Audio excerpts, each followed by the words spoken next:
Gene Fusion had originally been a developer swamped with work, trying to fix bugs in an unreleased game. After finally solving one difficult issue, he casually looked outside and discovered a bizarre black hole in the sky. In the blink of an eye, he was transported into the game world he had helped create. Worse, he had possessed the body of the universally hated villain, Duckline. No matter which story route this character followed, he was destined to die, and everyone around him despised him. But Gene Fusion was not the type to accept fate so easily. He knew the game's settings inside and out, and he decided to use that advantage to defy destiny. Yet while he was planning for the future, a crisis he had assumed was nothing more than game code quietly emerged. Thus began a perilous adventure that would shatter the boundary between virtual reality and the real world. In the game world, a man lay on the verge of death and arrogantly said, "Twist it. If you want to kill me, then do it." The sword lodged in his heart trembled. The woman gripped the hilt tightly and silently twisted it. The man's chest warped grotesquely, blood gushing out, yet he did not let out even the slightest cry. Slowly, he raised a finger and touched the woman, leaving a streak of blood on her cheek, and whispered, "You are still as beautiful as ever, and still beyond my reach." The woman remained expressionless, her heart as cold as sharpened ice. Those very qualities were what had once drawn the man to her and made him fall in love. He thought such beauty was worthy of bringing his life to an end. He gave a faint smile, coughed up blood, and muttered his final words. "Damn that realistic face." I let out a relieved sigh as the screen returned to normal, then opened the character settings again. Game character, Duckline, evil by nature, holds the position of senior professor. Initial mana value, 3,357. Talent rank, 6. Talent type, magic manipulation. Elemental attributes, earth and fire. He has 6 traits and 13 personality characteristics. Duckline was a famous named villain in the game, as well as a mid-game boss. Because he was such an important antagonist, player choices created many branching interactions around him, and bugs often appeared in his storylines. Fortunately, only 11 hours after the game began, he would be stabbed to death by his fiancée, and no bugs would appear. I was just about to continue playing when Lu Yala called my name. I turned around and saw her. Even without makeup, her eyes still looked unusually large, and her long hair shone naturally. Lu Yala was strikingly beautiful and served as the team leader. We had once dated. She asked how testing was going, and I gave my usual shrug. Not bad. By chance, I noticed the new accessory around her neck. The corner of my mouth twitched, and I asked whether her love life was going well. She answered, "I guess so." We had learned the shrugging habit from each other back when we were together. Her reply reminded me of the rumors I had heard before, and it left a bitter taste in my heart. We had broken up 6 months ago. It was no one's fault. We had simply grown apart. I was lazy by nature, while she was a born workaholic. Her ambition let me earn enough money to live comfortably. But in the end,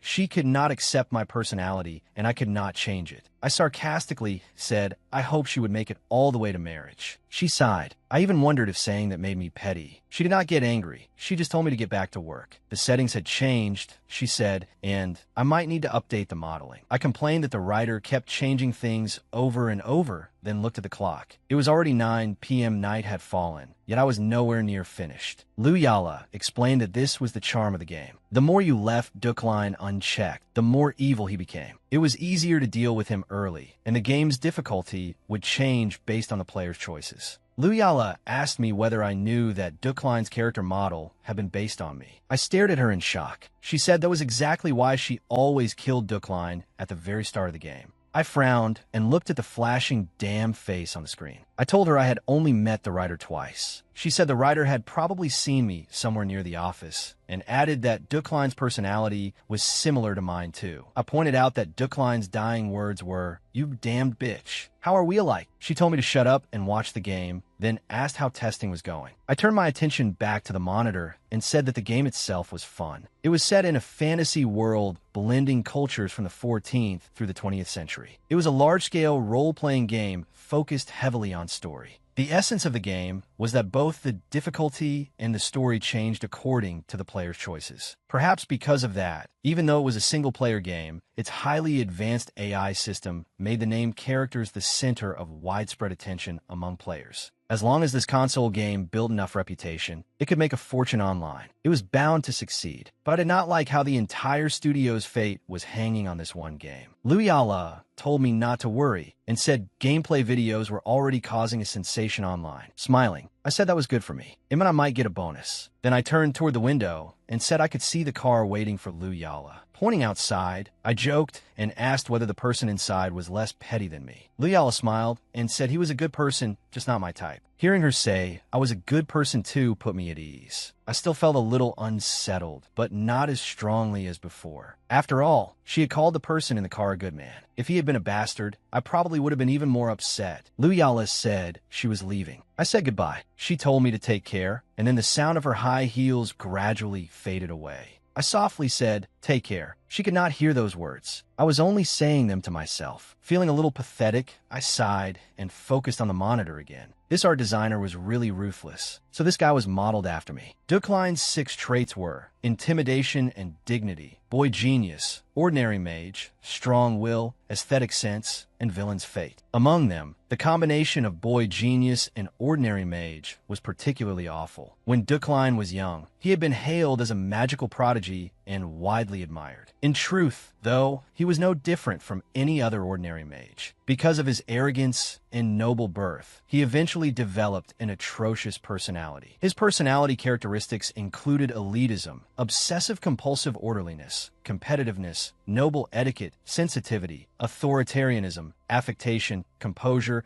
powerful mental strength, cultural obsession, and atheism. I thought those traits were terrible. Duklein might have been modeled after me, but I did not have elitism, obsessive-compulsiveness, or affectation, and I certainly had no right to be so overbearing. I stared irritably at the monitor and glanced at the code next to the traits and personality settings. I was the only one left in the office, so I secretly browsed through the code for the other traits and personality characteristics. I had not intended to pull any prank. I was only looking around for fun. Then I found insightful. I thought that at the very least, Duklein should not be as petty as I was. So I added insightful to his traits. Then I added several more unique traits: Midas touch, keen eye for power, iron will, and others. In the end, I added every trait that looked good. But once I was done, I started to feel a bit embarrassed. I had better change it back before anything went wrong. Just then, a loud notification sound nearly made me fall out of my chair. The company messenger showed a message from Rain asking whether I was still working. Rain was the game's writer and also the head of the AI department. I replied yes and said that if Sword Devil needed revisions, I would change them right away, all while moving the mouse to delete the traits I had just added. Rain replied that it was not about Sword Devil revisions. He had just been waiting and thought I should take a look outside. I paused, confused by what he meant by take a look, and glanced around. There was no one there. I asked if he was watching me. A moment later, he sent back a message with a smiling emoji saying, "No, look outside." Without thinking much of it, I turned to look. Through the spotless glass, lightning flashed across the sky. It split the heavens open, illuminating them like human veins etched across the air. My eyes widened. A blinding light rushed toward me. A massive tremor shook the entire world. The explosion of light plunged the office into darkness, and then thunder roared beside my ears. After that, I remembered nothing. Jeriel violently pushed open the door and glared at the still reclining Duklein on the bed, fury written all over her face. "Get up. How long are you going to keep sleeping? How can you still call yourself a human being?" The maid following behind her turned pale with fright and hurried forward, bowing slightly as she pleaded anxiously, "Miss, please calm down."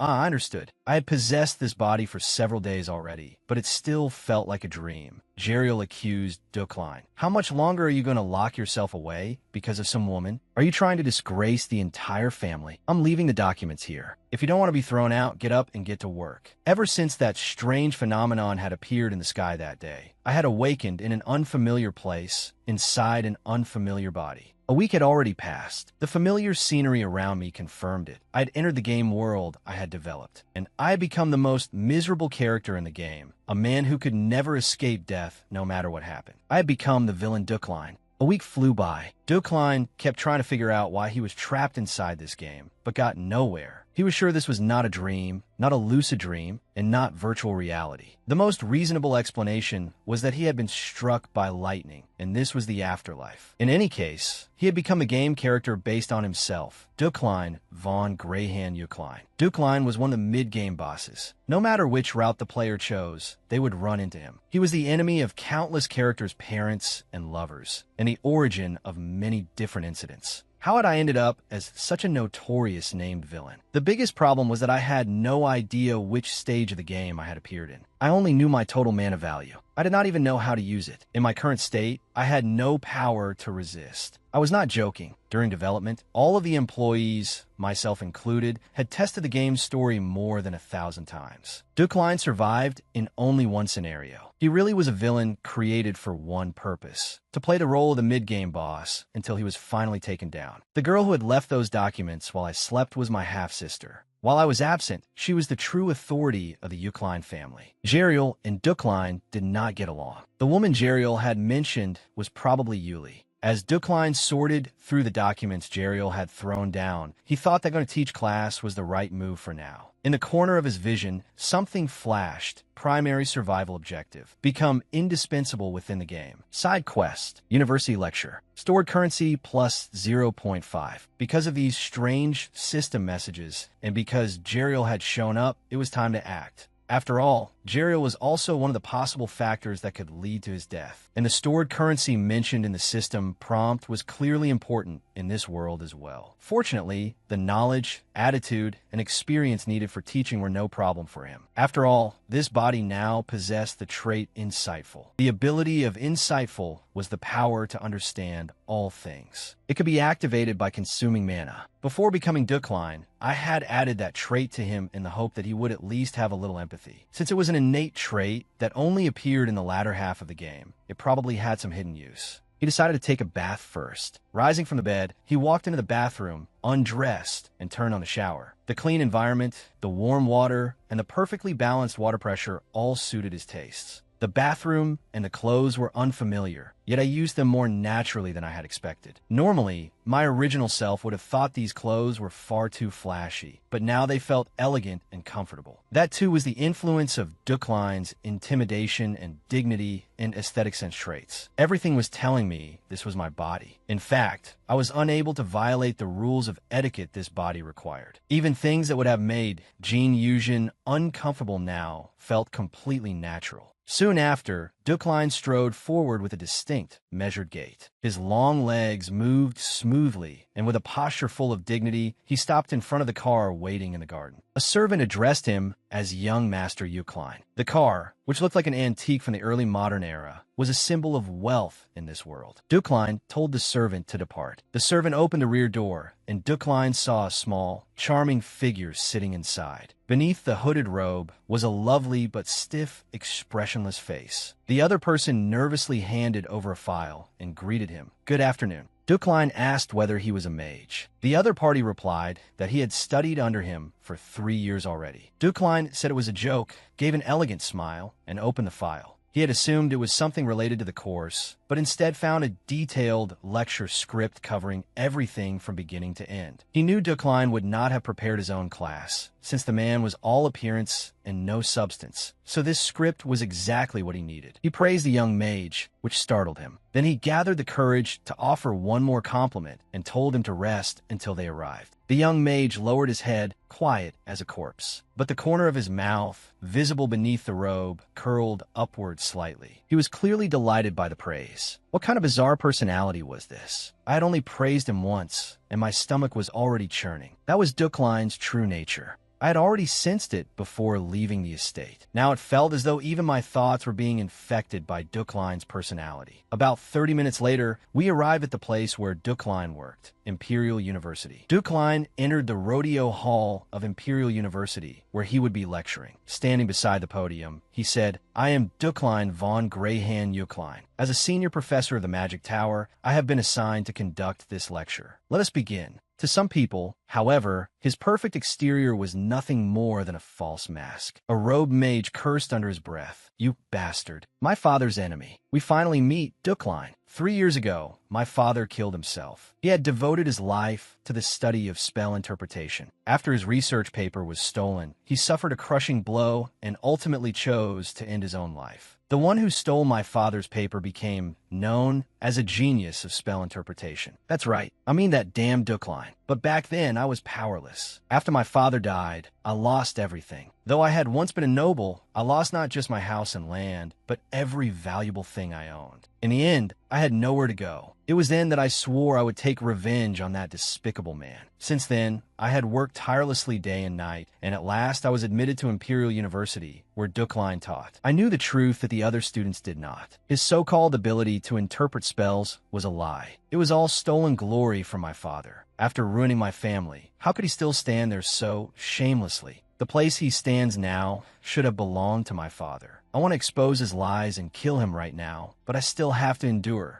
To bring him down, I need more preparation. For the sake of perfect revenge, please pay attention, everyone. I am about to begin the lecture. First, let me introduce myself. I am a senior professor of the Magic Tower here, assigned as your guest lecturer. Since all of you are able to be here, I assume you already know this much. Magic can broadly be divided into 3 attributes and 9 categories. The attributes include origin, which is the fundamental element of magic, substance, which forms the material composition of magic, and materials, or the mediums used to cast it. The categories are summoning, psychic power, destruction, support, control, extension, enchantment, coordination, and finally specialization. Therefore, all mages must focus on the attributes and categories suited to them if they wish to succeed in the field of magic. This was going much more smoothly than I had expected. Not only was this the first lecture I had ever given in my life, I was also lecturing on magical theory, something I was not even familiar with. Even though I was only reading from the prepared script, it felt as though I understood the contents perfectly. The trait intimidation and dignity kept everyone's attention fixed on me, while the elitism trait kept me from feeling uncomfortable under so many eyes. Not only did I feel no pressure, I found the whole thing perfectly natural. Dukline's traits actually made him a suitable educator. Mana can be used differently depending on where it is stored in the body. Generally speaking, mages store mana in the brain because it is easier there to visualize the form of a spell. Knights, on the other hand, store mana in the heart, the organ that pumps blood throughout the body. Finally, the Dantian is the mana storage site most suitable for everyone because it is the place in the human body where internal and external energies intersect most frequently. What I mean is simple. Effort is important, of course, but if talent is lacking, careful selection and concentration are just as essential. That was truly fitting advice for Dukline himself. In reality, Dukline as a character was not all that talented. His current mana value was 3,375, but some named characters started with more than 30,000. The words Dukline himself most needed to take to heart were the very ones coming out of his own mouth. What a shame. Even if it was only a script, when Dukline reached the final part, he felt annoyed. He paused for a moment, wondering whether the original Dukline had also hesitated over whether to read this part aloud. Then he concluded, "Any final questions?" The lecture hall fell silent. Dukline let out a breath of relief and was about to turn and leave. Suddenly, a robed mage stood and raised his hand. Before Dukline could speak, he blurted out, "Professor Dukline, a mysterious spell was found in the mage's dormitory last night. Some suspect it was the work of a demon. What do you think?" Though inwardly uneasy, Dukline's noble instincts made him interrupt at once with perfect elegance. "Are you a member of this university's magic tower? If so, by convention, you should first state your name and affiliation." The mage began, my name is..." Dukline interrupted again. "Too late. I do not answer questions from discourteous people." The mage's face flushed red. Dukline felt a little guilty, but using the comprehension attribute consumed too much mana. Just giving this lecture had already consumed around 1,300 mana. Interpreting a new spell would take even more. He did not want to exhaust himself, and he was already beginning to feel dizzy. So he announced the end of class. The mage stood alone in the center of the hall, laughed at by everyone. Dukline smoothed the creases in his suit sleeves, put on his coat, fastened the buttons, and gathered up the lecture script. Moving naturally and fluidly like a wave, he stepped down from the podium. At that moment, the mage shouted, and used mana to draw a spell in the air, leaving it floating there. The Magic Tower currently dismisses this matter as a rumor and refuses to interpret the spell. Given your reputation, Professor Dukline, I thought you would be able to determine its category quickly. Dukline stared at him silently, surprised by his boldness. After all, most people were afraid of Dukline, and the spell the mage displayed truly was strange. It did not resemble an ordinary magic circle made of straight or curved lines. Instead, it looked like dozens of living parasites connected together. The instant Ducline saw it, the comprehension trait activated on its own. His field of vision instantly turned blue. His thoughts and calculations accelerated. Time seemed to slow, and he could even smell the heat in his brainstem caused by overuse. But it all lasted only a second. His mana plummeted from 3,375 to 360. The mage continued. A few novices stayed in the dormitory trying to analyze it, but they haven't made any progress. If you could at least give us a hint. Ducline answered, no hint is needed, nor anything else. This is an enchantment category barrier spell. It seems someone wanted to trap you. The mage wore a look of complete confusion. Without looking back, Ducline left the lecture hall. The scene shifted to the campus cafeteria. Effelin sighed while poking at his omelet rice. He had tried to make Ducline embarrass himself in class because he knew that Ducline's spell interpretation ability was a fraud and that the credit belonged to his father. He had assumed that forcing Ducline to interpret a new spell without preparation would make him panic. But making himself Ducline's target had been risky. In the end, he was the one humiliated, all because he had failed to state his name. Ducline had made him lose face in front of the whole class. That made him realize Ducline was not someone to underestimate. Those mocking laughs still echoed in his ears. Still, he had gained something as well. Sneering, he recalled Ducline saying that the mysterious spell was from the enchantment category,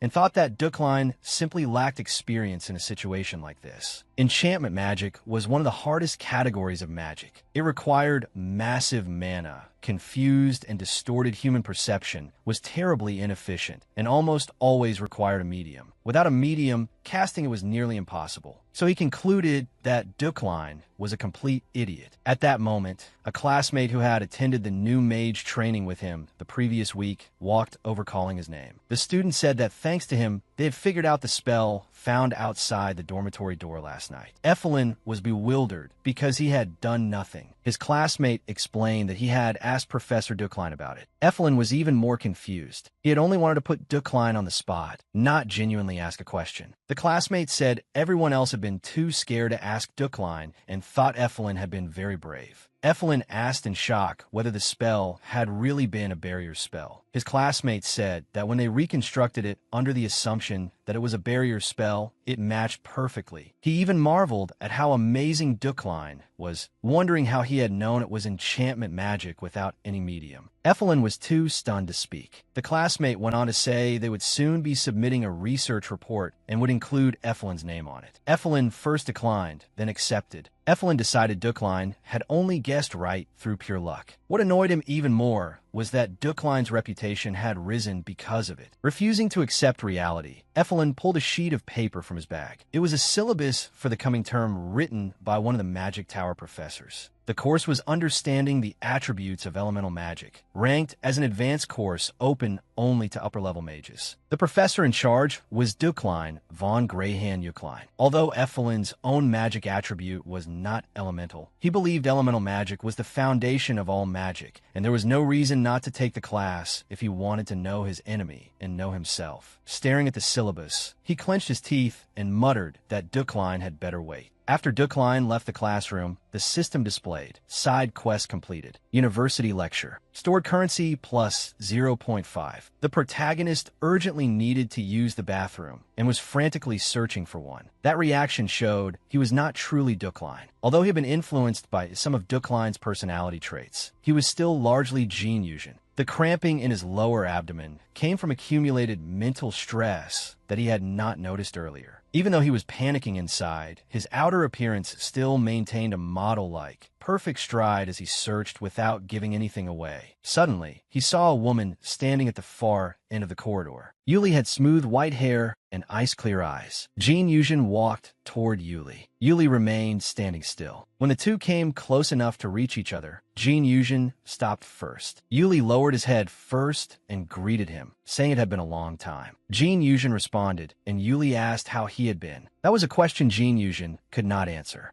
Yuli then demanded to know whether he remembered the promise he had made a week ago, saying he had broken it. Since Jean Yujin had no idea what he meant, he remained silent. After giving a small nod, he tried to walk past him because he really did need the bathroom. Yuli stepped sideways to block his path and said, "Let's make a promise. If you hold to honesty and confess every lie and deception you have committed so far, then even if the world collapses, I will remain by your side forever." With no other choice, Jin Yuzhen asked what promise he had made. Yuli's anger sent a chill down his spine. Bound by noble etiquette, Jin Yuzhen could not scratch even though his back itched and burned, and could only awkwardly explain that he might have forgotten because he had been sick with a fever. Yuli sighed helplessly, with contempt, sadness, and disappointment lingering around him. He turned and left. Jin Yuzhen walked past him, and even after moving on, he could still feel Yuli's gaze. Ducline and Yuli had been engaged for political stability. Ducline was an outstanding genius mage, while Yuli was a knight-born with extraordinary talent that would be remembered for centuries. If those two had lived in harmony, it would undoubtedly have been a marriage beneficial both politically and by bloodline. Among the nobles of the Ducline family and the Fraudin family, no one opposed a union that would strengthen both houses. It was fine, Yuli thought. This was merely the duty of his family. Even if he had never loved Ducline, he could accept that. But at some point, both families discovered the truth. All of Ducline's talent was nothing but a facade. He refused to accept his true self through fraud and deception. He had proclaimed himself a genius of spell interpretation and become the youngest senior professor in the history of the Magic Tower. But after a certain incident, his once glorious achievements came to an abrupt end. Even so, the Ducline family and the Fraudin family concealed the matter. Neither of those two great houses wanted to become the subject of gossip. Tied as they were to the political world, they could not afford the consequences of exposing their own flaws. But Yuli could not forgive it. He could endure a loveless marriage, but he could not tolerate deceiving the entire world. That was his conviction as a knight. Yuli believed Ducline had to correct his wrongs, but now he had broken his promise. Yuli decided to end this unhappy engagement himself. Their relationship was nearing its end. The scene changed again. I was walking toward Ducline's workplace, the Magic Tower. It should be explained that in this game, the highest-ranked university was Imperial University, and the Magic Tower was its most prestigious faculty. To put it in modern terms, the Department of Magic was like the medical school of Seoul National University, while the Magic Tower was like Seoul National University Hospital. As I walked, I suddenly noticed someone following closely behind me. For a moment, I thought it might be an assassin, but then I realized it was only the mage who had been with me since the carriage ride. I did not know who he was, but he kept his head lowered, his face hidden inside his robe. I asked whether his name was Zoro. He hurriedly denied it and said his name was Alan. I replied that I had mixed him up with someone else. When I entered the office and sat down, a document on the desk resembling a list for signatures caught my eye. Alan informed me that it was the list of apprentice mages who had received sponsorship this year. One look was enough for me to understand that in this world, the Magic Tower functioned much like a real-world research institution, where funding was crucial. Mages required enormous resources not only to develop magic, but also for basic living expenses, training, and self-improvement. As I scanned the names, I noticed that some of them were glowing with a golden light. Instinctively, I understood that these were names with the potential to bring profit. That was probably thanks to the traits Midas touch and keen eye for power. I continued reading and found the named character Ethelyn Luna, 17 years old. Attribute, material type. Categories, destruction and support. Sponsorship amount, 0 out of 500,000. In the photo, he had light gray hair and emerald eyes full of dissatisfaction, staring straight ahead. He was beautiful, but not lacking in wildness. I remembered someone at the company saying he and Ducline shared a deep grudge. Clearly, it had something to do with his father.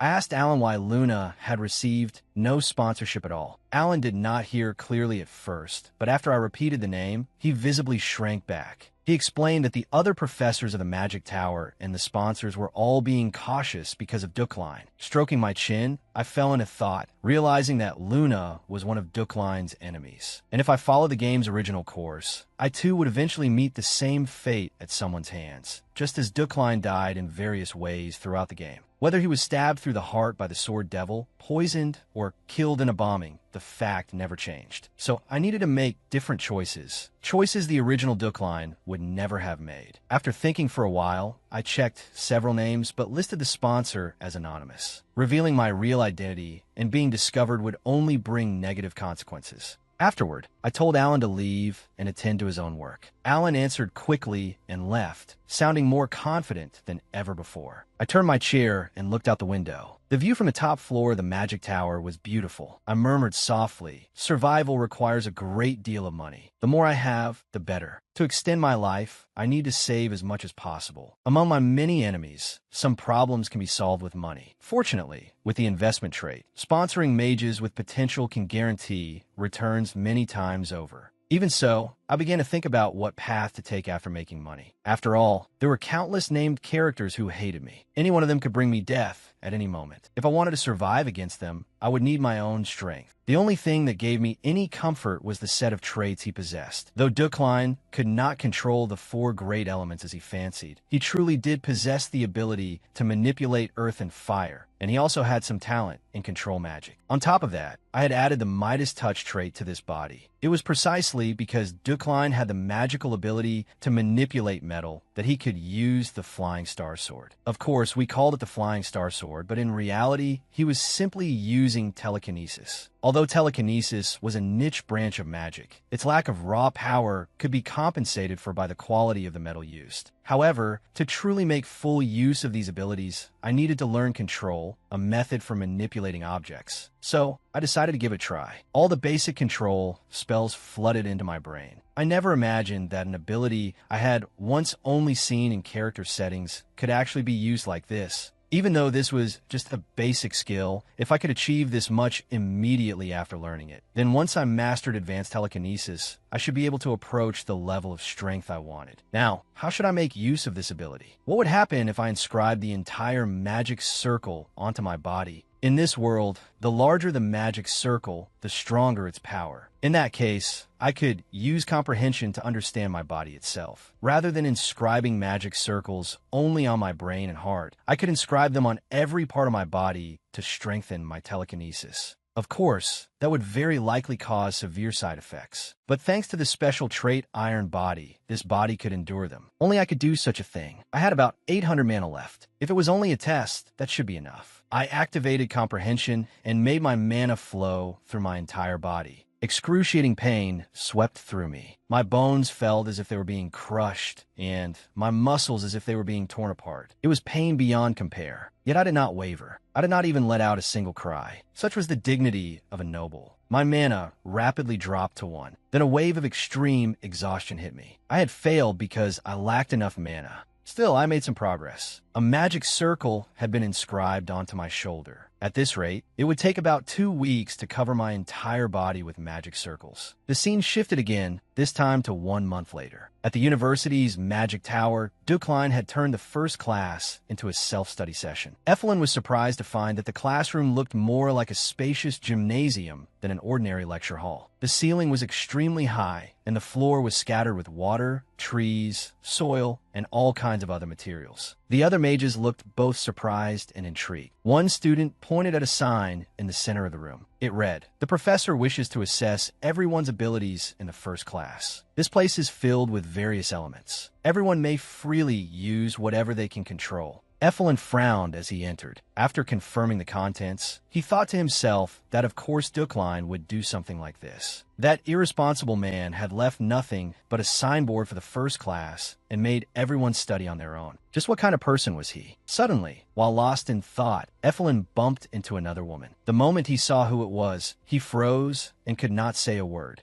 The woman was Sylvia von Josping Iliad, born into the highest tier of nobility and descended from one of the Empire's most illustrious bloodlines. Seeing the disdain in Sylvia's eyes, he muttered under his breath and struggled to gather up the metal fragments. He activated his mana bracelet, which glowed blue, and a small tower with an irregular shape rose up. He was fairly satisfied with the display and intended to make it larger. Effelyn disliked Sylvia, and the reason was a long-standing blood feud between their families. 10 years ago, when Effelyn was less than 8 years old, the head of the Iliad family, Gilcian, had led his territory's army to surround Effelyn's estate. He treated Effelyn's family like troublesome trash and called them lowborn, simply because their talent, especially his father's abilities, had frightened the other family. Yet Sylvia only glanced at Effelyn once before walking into the classroom, expressionless, as if she did not know him at all. But just then, the tower Evelyn had made suddenly shrank and was pulled away. Sylvia was absorbing the materials to make a sculpture. Evelyn marched over and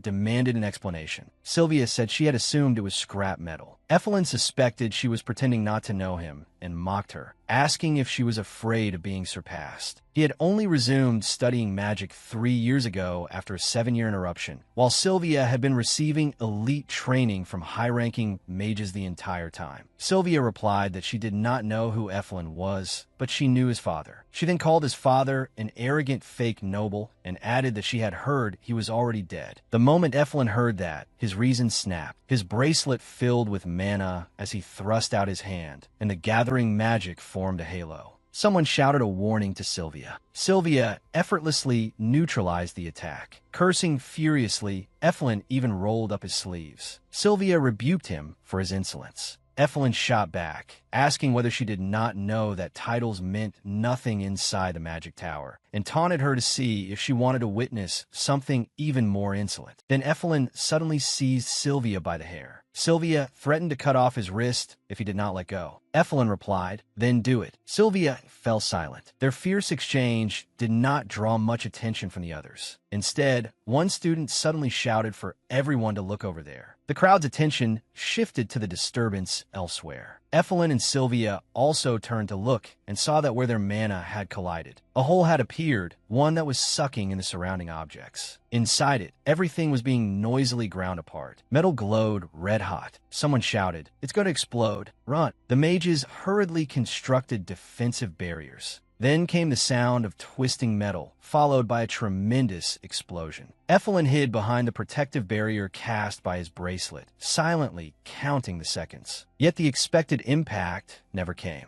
To his astonishment, a sharp piece of metal hovered right before his eyes. All around him were blasted fragments of metal floating in midair as though gravity had vanished. At that moment, a voice as sharp and cold as ice rang out, ordering everyone not to move and to stay where they were. Then the metal fragments suspended in the air, without Duckline moving even a finger, paired off and arranged themselves in elegant formation, floating beautifully before finally stacking neatly behind him. The crowd could not help gasping in admiration. Even Evelyn, who despised Duckline, could not help praising the magic as elegant and worthy of being called art. Duckline announced the end of class and said that those responsible for the disturbance were to remain while everyone else could leave. Under his stern and furious gaze, everyone lowered their heads. Evelyn realized he had caused trouble. The scene shifted to the cold basement of the magic tower. The air there seemed able to pierce the skin. It was the disciplinary committee's interrogation room. 7 seats were occupied by committee members charged with enforcing the Academy's rules. On the other side of the unseen glass sat Evelyn and Sylvia, awaiting punishment, nervously waiting for their fate. The committee chairman asked for the reason the two had fought. I said I did not know because I had not asked. The conflict had arisen from the tensions between them. Since Sylvia was the heir of the Iliad family, while Evelyn was merely a nominal landless noble, the disciplinary committee's ruling was fairly predictable. I narrowed my eyes and carefully observed the strange aura around Evelyn, a red and black mist-like energy that spread around him like steam. If my guess was correct, this was a phenomenon visible only because of the keen eye trait. It was the manifestation of the villain's fate trait. The whole world wanted him dead, yet those things would not kill him. They would only make him stronger. If I failed to change the outcome, death would draw closer to me.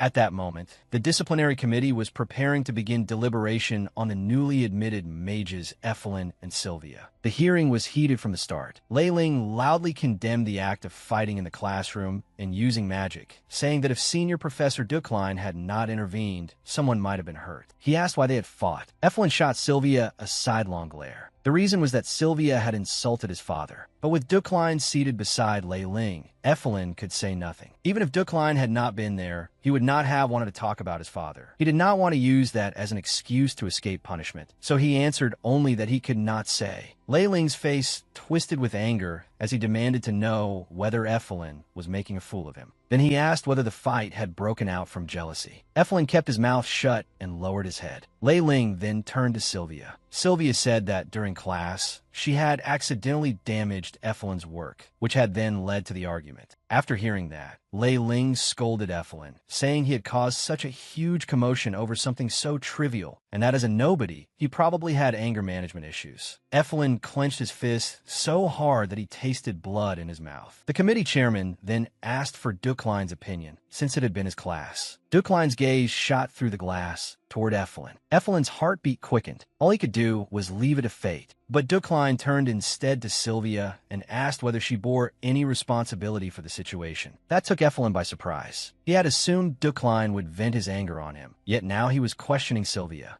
Ducline said Sylvia could have prevented the situation and questioned whether she had been waiting for the mana explosion to injure others or whether the much-anticipated level of her ability amounted to no more than this. Sylvia admitted that she could have stopped it, but had not. She even said she had wanted Evelyn's mistake to look worse than it really was. Evelyn was stunned and could not understand why Sylvia would say such a thing. Lei Ling hurriedly interrupted, saying that the one acting in self-defense was not at fault, and that the blame lay with the one who attacked first. Ducline turned his head slightly and glared at Lei Ling, saying that if they were going to dissect the sequence of events, then perhaps they should blame him for arranging the lesson this way. He asked Lei Ling whether he intended to blame him. After that, the committee chairman declared that neither Evelyn nor Sylvia would be punished, saying children grew through fighting, though the committee would not be so lenient next time. On hearing that, Sylvia suddenly rose to her feet and left without looking back, while Evelyn stared blankly through the glass. The professors of the disciplinary committee stood and departed. Evelyn came back to his senses and shouted, "Wait!" He said he had something to ask Ducline.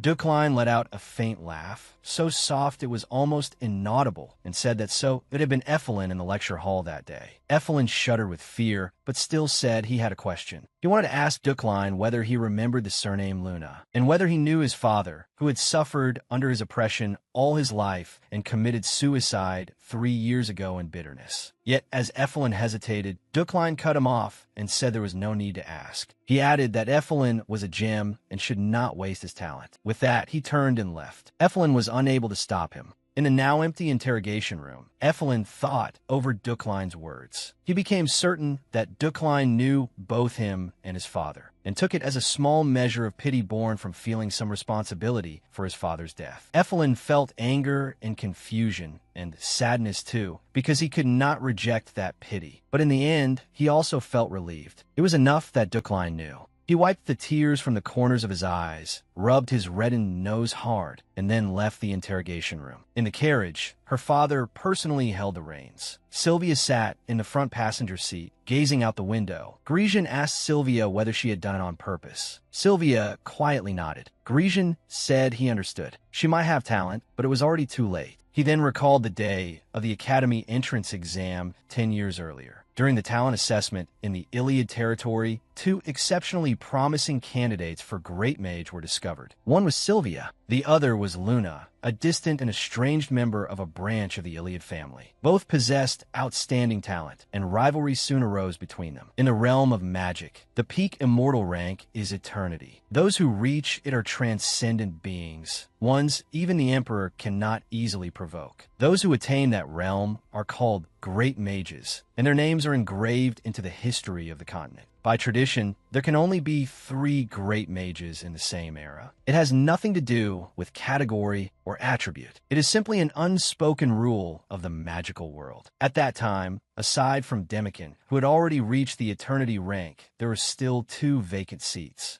Adeline, the female chair of the Magic Tower, was a strong contender for one of those positions. Therefore, Sylvia, the daughter of the Iliad family, and Evelyn, the son of the Luna branch family, had no choice but to compete for the final remaining spot. Our Iliad family used the tension between the families as an excuse to suppress the Luna family. But all of it was because of me, so that I could grow into a great mage instead of Evelyn. Grecian then warned Sylvia to be careful of Ducline, saying he had been a prodigy as a child. Although he had stagnated now, he could rise again at any moment. Sylvia replied that she knew. Ducline had already seen through everything, putting her in a difficult position. At the time, I had definitely erased the mana Effelin used to attack me. Then I set a trap spell that would react only to Effelin Luna's mana and explode. If things escalated, the punishment Effelin received would be even harsher. But Duckline saw through my trick. I had even made sure there was no magical surveillance in the lecture hall before carrying out the plan. Yet he did not say, "Sylvia, you did this." Instead, he used my failure to stop it as leverage and force me to compromise. He knew exactly what I had done, and I had no choice but to accept his threat. I had thought he was merely an arrogant man, overly confident in his own talent. But what kind of person is he really? A few days later, at Duckline's estate, the butler Roy knocked on the door and asked whether I was ready for the social event. I replied that I would be down shortly. As expected, siding with Effelin at the disciplinary committee meeting had been the right choice. I successfully eliminated a death variable and even earned some shop currency. I had never imagined that the freshman who asked that question would turn out to be Effelin, but he had definitely already been hostile toward Duckline by then. Of course, that might also cause Sylvia to become hostile toward me. Still, I had to deal with the problem in front of me first, so there was nothing else to do. Upper-class social events. I wanted to avoid them as much as possible, but I could not pass up the chance to obtain shop currency. I needed at least 5 shop coins to enter the shop, so I decided to take it easy and see which notable characters would appear at the party. Soon I arrived at a magnificent castle in the busiest district of the capital, downtown Halisi. This was a social venue for nobles. The chauffeur opened the car door, and instantly all eyes turned to me. A well-trained team of attendants greeted me. In the crowd, I spotted a key named character, the adventurer Ganesha. Extremely powerful, ranked 5th in initial combat strength, with long red hair tied into twin tails and a sharp, irritated expression. Although I hated social functions and there were many people around, I still decided to gather my courage and approach Ganesha. Just as I was about to do so, someone blocked my path. His voice was unbearably affected, and the perfume on him was so strong it stung the nose. A handsome man with blonde hair and blue eyes stood before me. Though shorter than I was, he radiated a powerful magical presence. I recognized him as a Helm. The two of us had once been close, but ever since Duckline obtained the position of senior professor, he had openly resented him.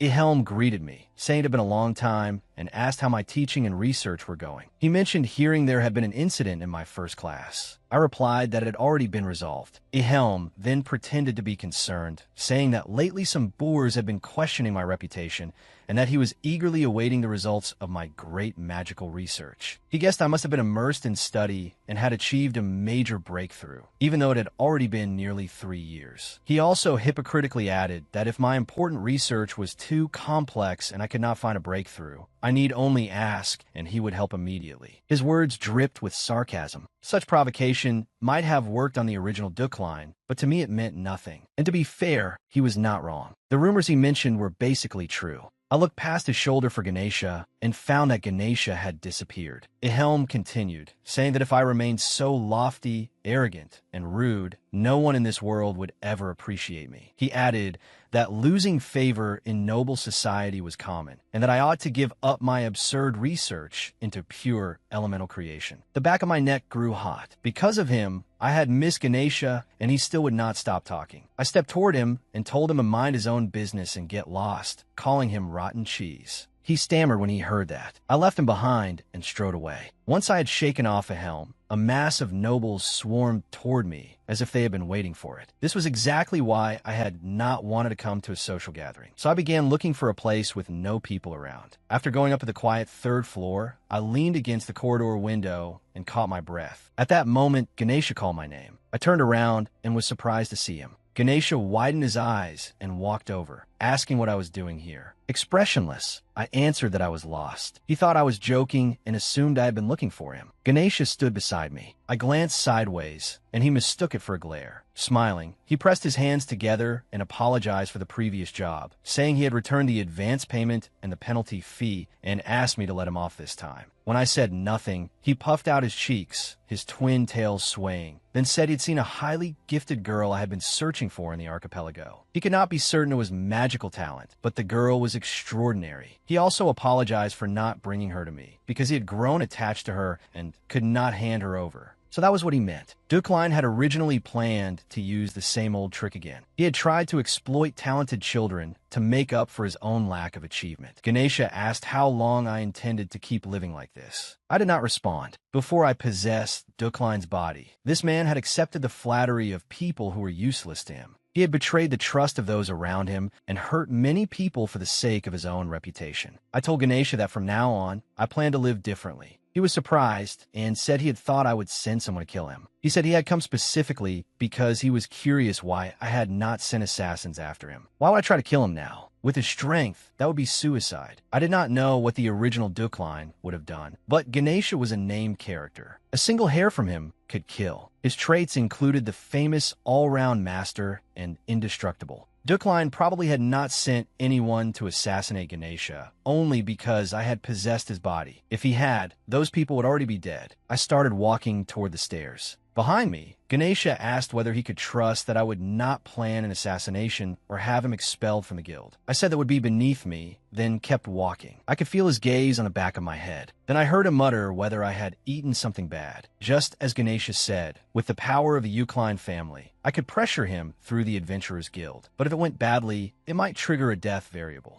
At that moment, Villain's fate was triggered. Death variable avoided. Reward, shop currency +1. I was surprised by the sudden activation and realized that the conversation I had just had with Ganesha had been considered a death variable. The scene shifted. Yuli said he had not wanted to come here in the first place. After glaring at Rayleigh, he turned his attention back to the chocolate fountain. Rayleigh cautiously asked Yuli how he had been lately. Yuli asked what he meant. Rayleigh brought up Professor Dukline, saying that there had been many rumors recently. Yuli said it had been awful. His voice was not loud, but it was clear. Just then, Dukline appeared at the second-floor staircase. Rayleigh said in surprise that he was still as handsome as ever. At 33, he did not look any older. In the past, Dukline had always been the last to leave social events to emphasize his prestige. Yet today, he had already put on his coat and was heading for the exit. The noble stared blankly at this strange behavior. The sound of his solemn footsteps echoed through the hall. Everyone wondered why he was leaving so early. Was it because of Yuli? After Dukline left the room, once the commotion died down, only the sound of the chocolate fountain remained. He never returned. His abrupt departure, together with Yuli's recent remarks, intertwined and sparked increasingly wild gossip at the party. At that moment, it showed that the side quest had been completed. Attend the social event, New Year's Flower. Shop currency +0.5. My current shop currency was 4.5 coins. 2 weeks had already passed since I attended the New Year's Flower social event. Since then, aside from practicing memory magic and basic telekinesis, I had begun training my physical endurance. That was because I had been lacking in physical fitness, and a few days earlier, I had tried something bold and nearly lost my life. If I had been an ordinary mage, I definitely would have died. I felt that I had survived only thanks to the Iron Body trait. After meeting Ganesha, I wanted to become stronger, so I tried adding flame control to the telekinesis magic I had already engraved before, using it to strengthen my metal manipulation ability. It was a method of upgrading. I transferred the core of the spell onto telekinesis, which could shorten the time needed to learn magic and let me become stronger more quickly. However, I discovered that although it had benefits, it was also dangerous and risky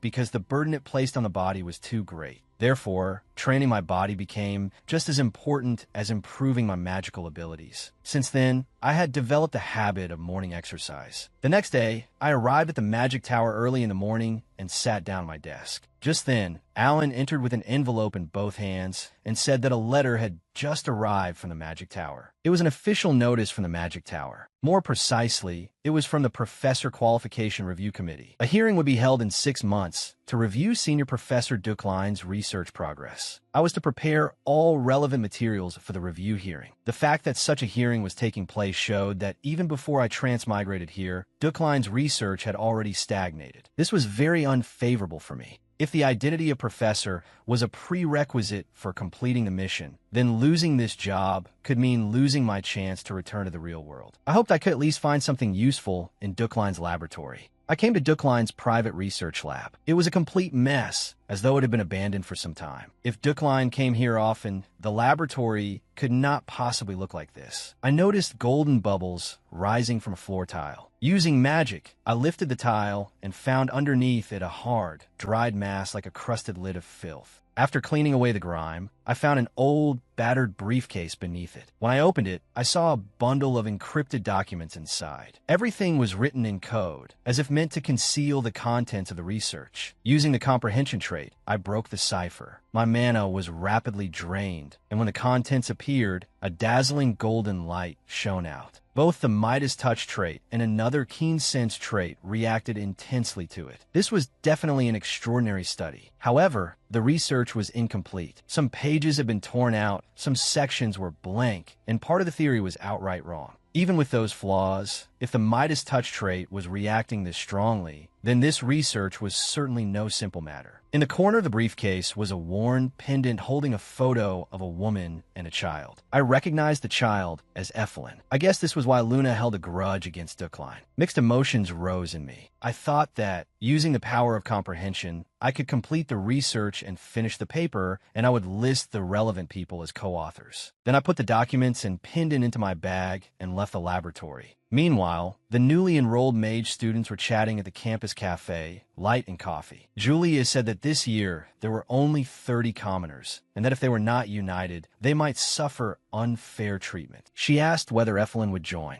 Caught off guard by the sudden invitation, Evelyn wanted to refuse. Julia set down her coffee cup heavily and insisted that he join. She also brought up the incident in which Evelyn had challenged Sylvia. Evelyn gave a bitter smile. After that huge argument, the news had spread, and he had been shaped into some representative of the commoners. Farrett pointed out that founding a club required the approval of a faculty advisor, and professors did not like students banding together. Julia said she agreed. Everyone wanted to establish a commoners club, but getting a professor's approval was difficult. Farrett suggested asking Professor Lei Ling. Julia shook her head and said he only favored nobles and ignored complaints from commoners. Rondo softly said that Professor Duckline was obviously impossible. Evelyn trembled slightly and thought to himself, "Please don't. I'm begging you." Julia suddenly thought of Duckline and said that he treated nobles and commoners equally, in the sense that he ignored both, so that was fair enough. Evelyn wanted to flee, but because he was in the middle of eating, he was too slow. Since Duckline had helped him before, everyone assumed Duckline had taken a liking to him and urged him to go ask. Evelyn denied it and explained, "I don't think so. He doesn't seem like that kind of person." Inwardly, he thought that things were developing in a very strange direction. I really do not want too much contact with him.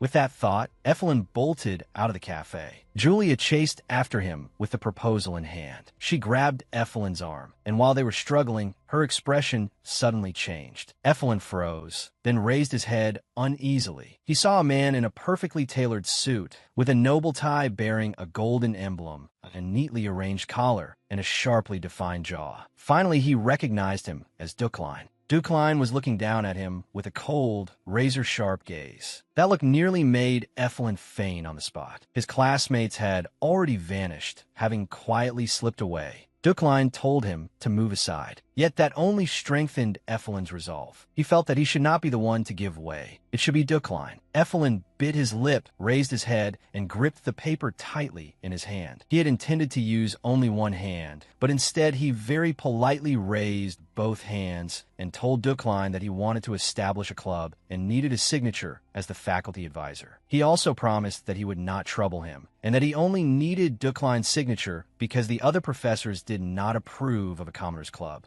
Under Duckline's inscrutable and oppressive pressure, Evelyn's outstretched arms trembled slightly. Duckline signed the paper, then handed it back and told him to fill in all the details and bring it to his office. Without saying another word, Duckline walked past him. Evelyn stood there blankly, watching Duckline's figure recede into the distance. At that moment, the classmates who had been hiding emerged and marveled that he had actually obtained Duckline's signature. They also mentioned Duckline's equally dismissive attitude toward both nobles and commoners. At 3 in the afternoon, the atmosphere in Class A of the Magic Tower was tense. Duckline explained that elements were the fundamental attributes of all magic. Yet many mages still failed to understand the difference between magic categories and pure elements. He gave an example. Creating flame was an expression of a pure element, while using flame to cast destructive magic belonged to elemental magic. Then he said he would teach everyone a spell. Duckline snapped his fingers, and the classroom lights went out. In the darkness, crimson flames appeared. This was one of the most difficult spells among pure elemental magics. This, he said, is the spell you will learn today. Ducline's previous lessons had been nothing more than displays of vanity under the authority of a professor. But the lesson he was giving today was a brilliant demonstration of magical application. In a highly creative way, he expanded those elite students' understanding of the subject. The same was true even for those who, because of their own extraordinary talent, were unfamiliar with the joy of learning. Sylvia was exactly that kind of person.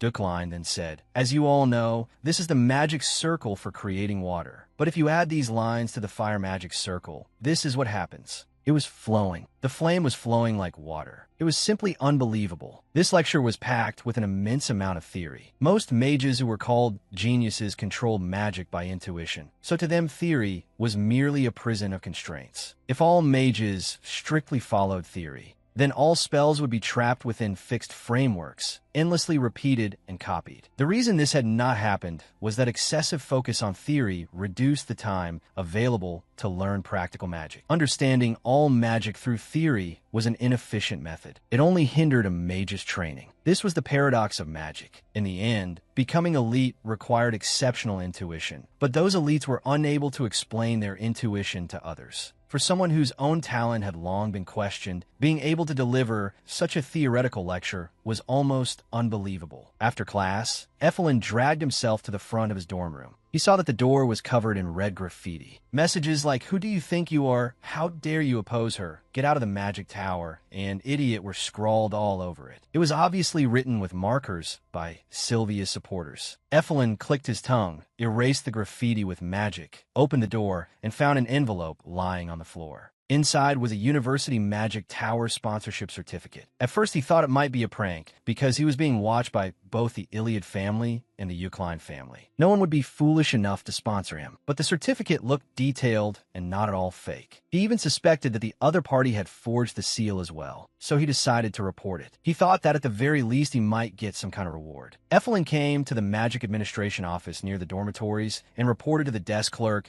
that someone had given him a forged sponsorship certificate. The clerk stopped typing, asked about the situation, and said they would check. Effelin also asked whether there was any reward for reporting it, but the answer was no. 3 minutes later, Effelin walked out of the office in shock, still holding the sponsorship certificate. He could not believe it was real. He checked again and again, then slapped himself. Only after feeling the pain did he confirm that the 100,000 elns on the certificate was real. Suddenly a breeze passed by. Nervously, he looked around, stuffed the certificate into his coat, and, worried that someone might see he had so much money and target him, decided to hurry to the bank. But before he had gone far, his chest tightened with excitement. He crouched by the roadside, buried his face in his knees, and clenched his teeth, trying and failing to hold back his emotions. A strange sound, neither quite crying nor quite shouting, echoed through the street. There he struggled to suppress sobs that were too painful to endure. The scene shifted again. On the last weekend of March, it was finally the day of the Snowfire auction. I came to the commercial city of Luton, to the Treasure Pavilion auction house. At last, I would obtain the thing I had been searching for. When I began treating telekinesis as my main skill, I realized I needed to compensate for my lack of natural talent. The medium I was currently using was made of wood steel, but that was only a temporary measure. The thing I truly needed would be auctioned here today. An attendant led us through the VIP passage into the waiting room and said that when the time came, he would personally escort me, so for now, I should rest as I pleased. Unexpectedly, I saw the familiar Yuli. He had striking gray-black hair with a mysterious tone to it and wore white light armor. When Yuli saw me, he walked over with the steady gait of a knight. He spoke first, saying he had heard that I had sued 2 mages before the disciplinary committee. I replied that he had heard the news too late. He should have heard it yesterday. He said those rookies were new students of the Magic Tower, full of dreams and hope,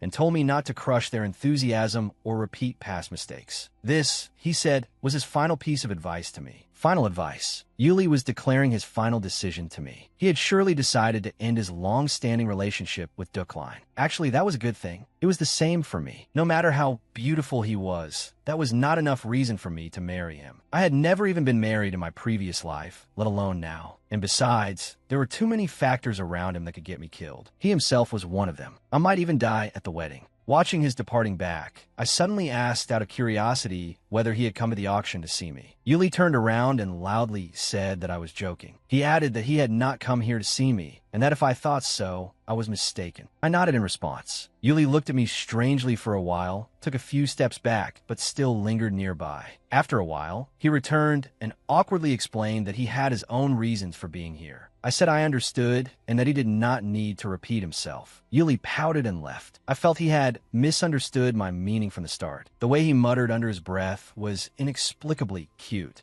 Just as I was smiling inwardly, I suddenly wondered whether I had inherited Dukline's feelings for Yuli. After all, seeing him had not made my heart race or my head spin. At that moment, an announcement informed us that the auction was about to begin. I stood up and walked into the auction hall. The auction began. I sat in seat 777 as the auctioneer spoke. The lights dimmed and the murmur of conversation faded. The auctioneer began introducing the first item, an Eastern vase. At first I had no particular thoughts about it, but after glancing at it, I found that it gave off a faint glow. This was the instinctive reaction of my Midas touch attribute. The bidding was intense and the price kept climbing. When it reached 1.3 million elns, I made an offer. Seat 1413 countered. I kept bidding, and the price continued to rise, but the glow around the vase did not change. In the end, I won the vase for 2.5 million elns. I raised my hand slightly in acknowledgement of the guests' applause. Even as the price soared, that light had never disappeared from the vase. That meant it was worth even more. Since I had enough money, it might be a good idea to keep the amount I needed and invest the rest. As the auction continued, I quickly decided to bid again. In the end, I successfully purchased the next item for 3 million elns. The auction continued. Items such as bridge shears, an ancient rune necklace, and a dark abyss carpet were all won by me one after another. Yuli had never intended to attend an auction. Frugality was in his bones. Even his fur coat had been a graduation gift from 10 years ago. But he watched Dukline spend lavishly at the auction. From the very start, Dukline quickly bought 7 of the first 10 items, dominating the entire venue with his aggressive bidding style. Yuli could hardly believe it. He found Dukline's extravagance pitiful. He and Dukline were completely different in every respect, their ideals far apart, and they could not understand one another. At that moment, the auctioneer called out, and now, the final lot of today's auction, a mythical item desired by many yet difficult to obtain. It is an ore that played an important role in the history of the Empire's legendary swords.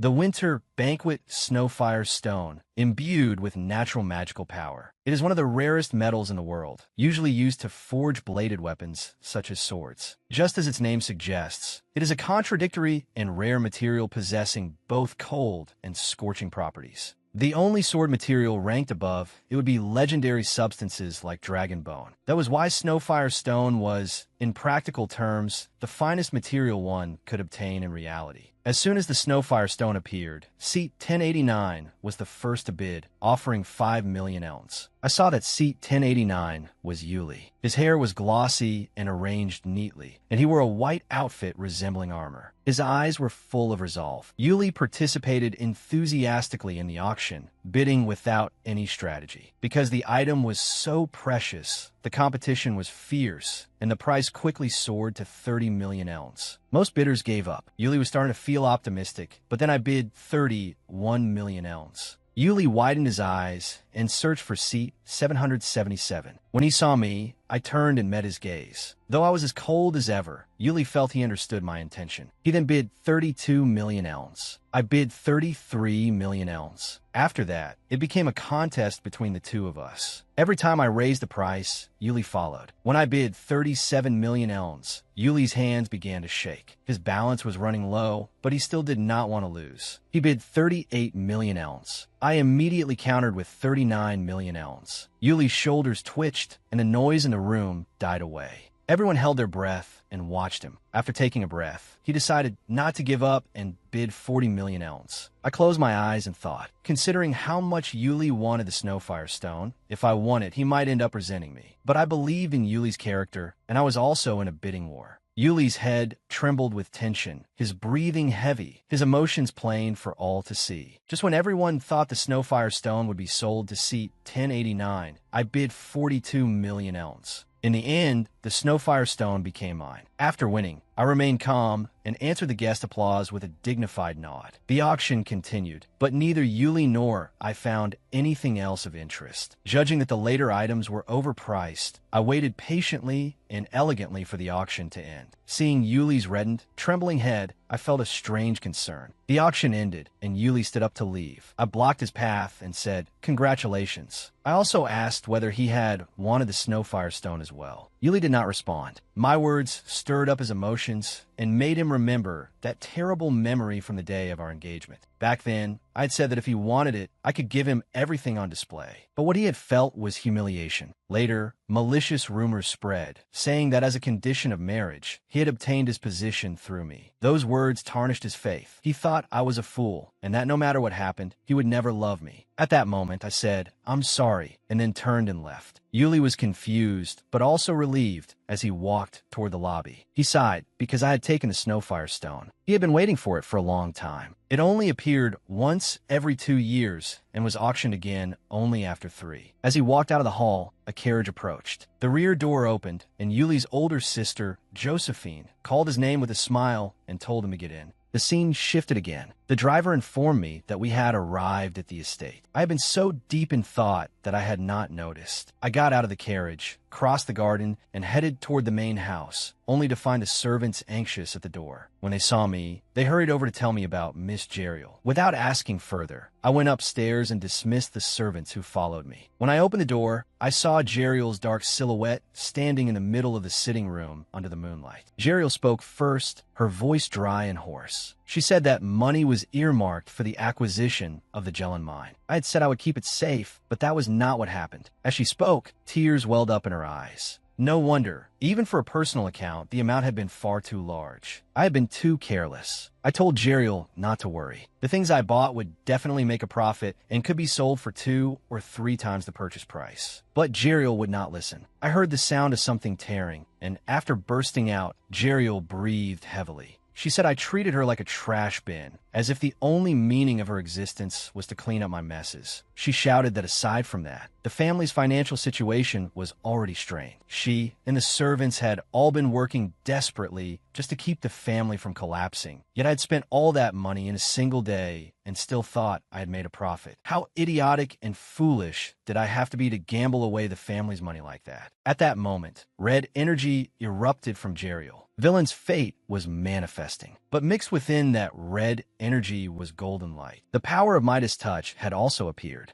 If I could not calm the situation, she would become a death variable. But if I managed to resolve it, she would become a major source of wealth. I told her not to worry. Jeriel screamed that it was not a matter of worrying or not. She accused me of always causing trouble and said that because of me, she had dropped out of university and had never even had a normal romance. I said she did not need to go that far. She then asked what I had ever done for the family after our parents died, accusing me of wandering around and squandering money, spending $150 million in a single day. I cut her off and said I would give her the position of family head. Jeriel's angry tirade stopped. It seemed she was savoring my words without fully understanding them. Confused, she asked what I had just said. I repeated that I would hand over the position of family head to her. As a gesture of sincerity, Jeriel let out a puzzled question in a cute, bewildered tone. Then Jeriel ground her teeth and said that was nonsense. I told her to watch her language. She insisted I was lying. I gently interrupted and proposed that I could swear an oath. I explained that for a mage, an oath was like memorizing a spell and engraving it into one's heart or mind. If one broke that oath, one would either die or have one's mana crippled. Jeriel asked whether I was serious. I hurried to answer yes. She then said it still made no sense and asked whether I had hit my head somewhere. I told her she could believe it or not. Jeriel replied that if I went back on my word later, then I would be as good as dead. I asked whether she was going back now. She replied loudly that someone had squandered a huge amount of money at the auction house, so she had to go clean up that mess. But the anger in her voice had already lessened. Then, like an irritated child, she stomped downstairs. Because I had overcome the death variable, I gained shop currency. It felt as though I had just gone through a storm. Fortunately, everything had been resolved smoothly, without any mishap. I closed the door and was about to use telekinesis to lift a glass for a drink when I heard a strange sound. Though surprised, I showed nothing. A voice said it had only been passing by, then vanished. Next, Ganesha appeared through the moonlit window with a fragrant scent about him. His red hair was disheveled, and he smiled, saying that something interesting had happened here. I frowned and said he was not welcome. He asked whether I truly intended to give up the position of family head. Calmly, I replied that I thought Jeriel was more suitable. Ganesha looked puzzled and pointed out that Jeriel was not even my real sister. I was briefly shocked. He then said Jeriel did not carry a drop of Yukline family blood. I realized this was a twist beyond the game's original plot. Ganesha added that I was the one who had asked for the bloodline investigation, and 3 months ago, I had even sent subordinates to be informed of the result. I listened silently. After thinking for a moment, and in order to keep Ganesha from telling anyone, I forced myself to say that even so, Jeriel was still Jeriel. That was my reason. Ganesha widened his eyes in disbelief, brushed his bangs back, and goosebumps rose on the back of his hand. He had not expected me to answer like that. Ganesha said he would keep the secret. He even clenched his fists and bit his lip, looking oddly cute. Ganesha then told me that before leaving, there was one more thing. He had heard that the Six Snakes gang had already begun to make a move. The Six Snakes gang, the leaders of the most notorious criminal organization on the entire continent. Each of their heads carried a bounty of 10 million. They had their eyes on the items I bought at the auction. The auction house might be responsible for delivery, but once those items reached the estate, I would need to watch out for them. After all, lately I seem to have been neglecting my magical defenses far too much. The fact that he could enter so easily was proof enough. Ganesha told me to take care. A gust of wind passed through, the curtains fluttered, and Ganesha disappeared. My composed posture wavered. I ran a hand through my hair and thought about Jeriel having no blood relation to me. With both hands behind my neck, I stared at the ceiling. This was a truth I had never needed to know. Knowing it changed nothing. After all, from the very beginning, I was not Dukline. Whether Jeriel was truly my sister or not would not change my attitude toward her. Jeriel was still Dukline's sister, so it was better not to tell her this truth. Meanwhile, on a patch of grass near the capital, Ganesha recalled the scene from just now and wondered at how much the professor had changed, even suspecting that someone might be impersonating him. Rohan thought the professor had gained a more human side. Ganesha mused that perhaps it was the charm of a bad boy. A subordinate teased that Ganesha only cared about looks and had accepted the job because the professor was handsome. Ganesha said that no matter what, they no longer needed to guard against Dukline. I had originally wanted to ask whether he was still looking for magical slaves, but he showed no sign of it. Let's head back. Everything you heard today stays secret. Keep your mouths shut. Rohan called for Wild Boar and Dasmu to gather.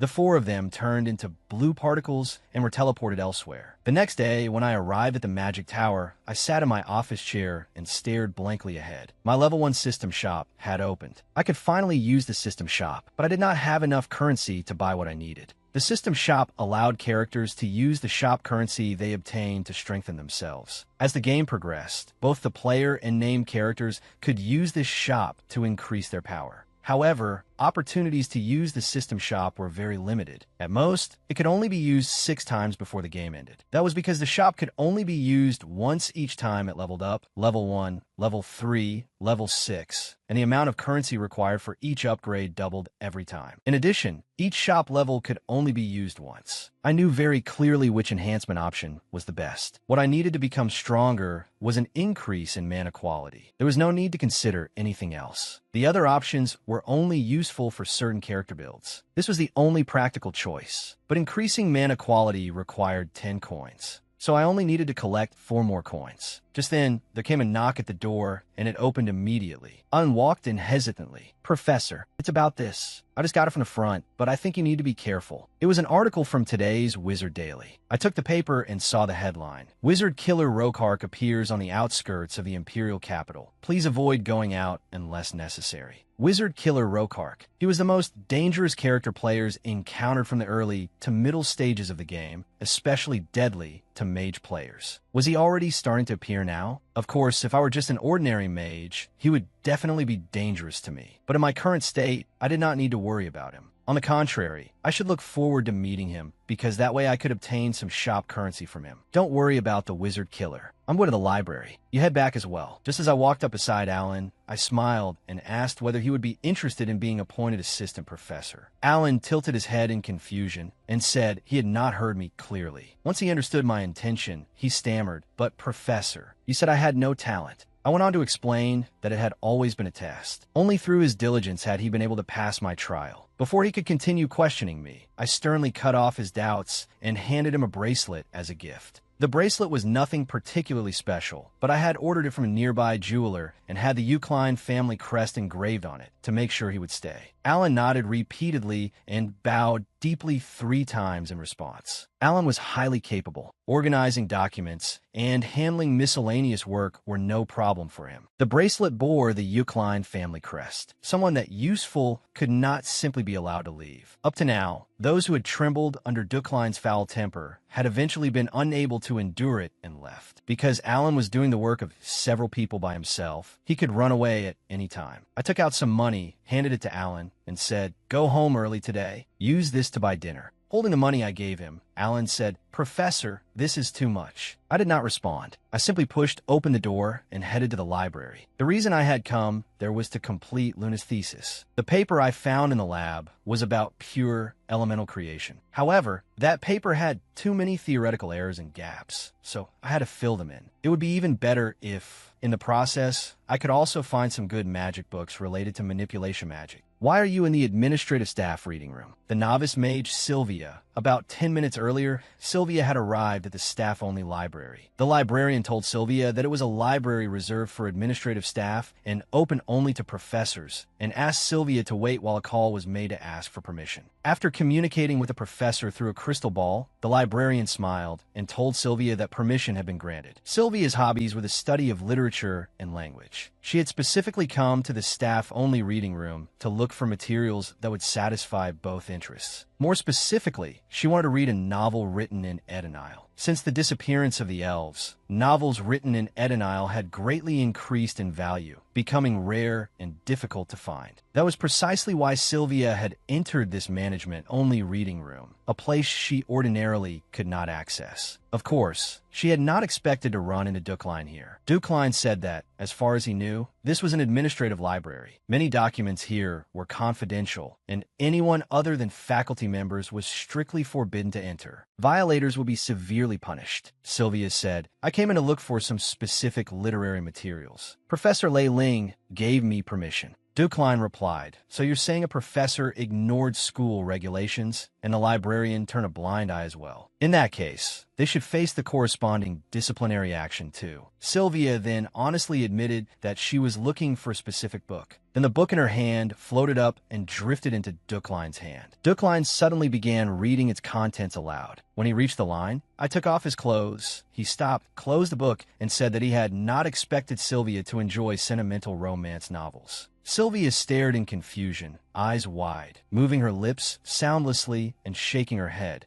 saying that she did not like romance novels. Ducline said, "I'll let this go this time." He let her take the book and said he would not pursue the matter now, but if she came here again without proper permission, he would take disciplinary action. If her purpose was not simply to flaunt her family's influence, then she should have someone borrow the book for her. Ducline did not listen to her explanation. Sylvia stood there, experiencing humiliation for the first time, her face flushed red. She had wanted to use an Edenile novel to understand elven customs, not read a romance story. Ducline also said that learning such things from books was useless, since they were all unusual stories. This made Sylvia feel momentarily dazed and dizzy. When she opened her eyes again, Ducline was already gone. She looked at the book and let out a sigh of relief, glad it had not been taken away. Cursing him inwardly as a bastard, she felt Ducline had been trying to suppress her and must certainly have been aware of the Iliad family's influence. The scene shifted to Dark Mountain. After returning the strange novel to Sylvia, I went into the mountain with the academy professors. It was a real mountain. Lei Ling proudly said that although this was only their first field exercise, they had remained quite calm. People might have expected them to fear Dark Mountain, but once night fell, they would not be able to keep training like this. Even so, I was still proud of everyone. Dark Mountain was not far from the university campus, and it held great significance for the Magic Tower. This forest was both a training ground for practical experience and a treasure trove filled with magical materials. Because of that, monsters and poisonous insects posed a serious threat, so the Magic Tower assigned professors on duty to patrol and set up several protective barriers to guard the borders. Lei Ling went on to say that they had not yet decided which professor would be on duty this week. Everyone had already taken turns once, so a new assignment needed to be made. The opinion of the chief professor was needed. I volunteered and said I would do it. Lei Ling happily said that, as expected of Duckline, the chief professor was setting an example as a leader. I was not here to set any example. I knew this was because of a side quest, the reward from Magic Tower. Darkness was shop currency, rank increases, and extra achievement rewards. I felt that something inside the mountain was drawing me in. I believe that was why the side quest had been triggered. Lei Ling told me to take responsibility starting that day until Sunday, and that he would take over next week. I agreed, while thinking that anyone with a fragile heart would have a hard time enduring this mountain. At night, Dark Mountain would turn into a horror game. Because his pockets were full of money, Effelin boldly announced, while eating ice cream, that this round was on him. Ferret, who also came from a commoner background, asked whether he was overdoing it. Effelin said that his wallet was full. Julius said, I submitted the club proposal, so it should be approved soon. We can count this as our first gathering in advance. Just then, a scream tore through the night sky. Effelin and the other mages jumped in fright. At first they thought they had imagined it, but after another scream, they heard it clearly. The sense of justice befitting elite mages drove Ferret, Rondo, Julia, and Effelin to their feet. They ran out to pinpoint the source of the sound. It seemed to come from the alley to the right. Chasing the screams into a hidden corner, they heard, "Over here, please." Effelin turned around and found that there were only bare trees and grass around him. The slight buzz from the alcohol disappeared. A chill trickled down his stiff neck. The scream rang out again. In that instant, Effelin's fear faded. It was not justice at work, but a magical influence he could not perceive. Then Effelin spotted a woman in tattered clothes reaching out her hand to him. Effelin immediately tried to help her. Just then, bang, a flash of light pierced the woman's shoulder. She cried out in pain. Effelin gathered magic into his bracelet and aimed toward the direction of the attack. He froze in shock when he saw Duckline standing in the shadow of the bushes, radiating a terrifying, deadly aura. Duckline called Effelin's name. As the woman tried to crawl toward him, Duckline fired a hidden projectile through her ankle. Effelin demanded to know what the professor was doing. Duckline told him to look carefully and said that was not a human. He added that Effelin was drunk and ordered him to stand still. The woman transformed into a bizarre creature. Her hair and clothes melted away, and eyes sprouted from her legs, flashing strangely. I picked Effelin up and threw him down the slope. The creature shrieked and released a mental wave intended to attack my mind. A buzzing echoed in my ears, but that was all. I was unaffected, and I fired 5 shuriken at the demon. A surge of excitement rose in me. I wanted to test the thing I had honed to perfection, but Duckline's nature was boiling over. 4 shuriken split into 2 groups and flanked the demon from both sides. The demon glanced between the 2 groups, gritted its teeth, and attempted a backflip to evade the 4 trajectories. But the remaining one, the shuriken already flying overhead, was aimed directly at its heart. The demon twisted its joints unnaturally, reshaping its body to dodge the shuriken. Yet my attack was merciless. The 4 shuriken that had circled behind it now rushed back toward the demon. As time passed, the demon was driven further and further into a corner. Death was inevitable. That left it only one choice: attack me directly. The demon stretched out its claws, but stopped a hair's breadth from my skin. The 6th shuriken, the one that had thrown Effelin down the mountain, came flying back and pierced its forehead. Blood splashed across my face. A powerful, nauseating disgust surged up within me. Contempt, scorn, hatred,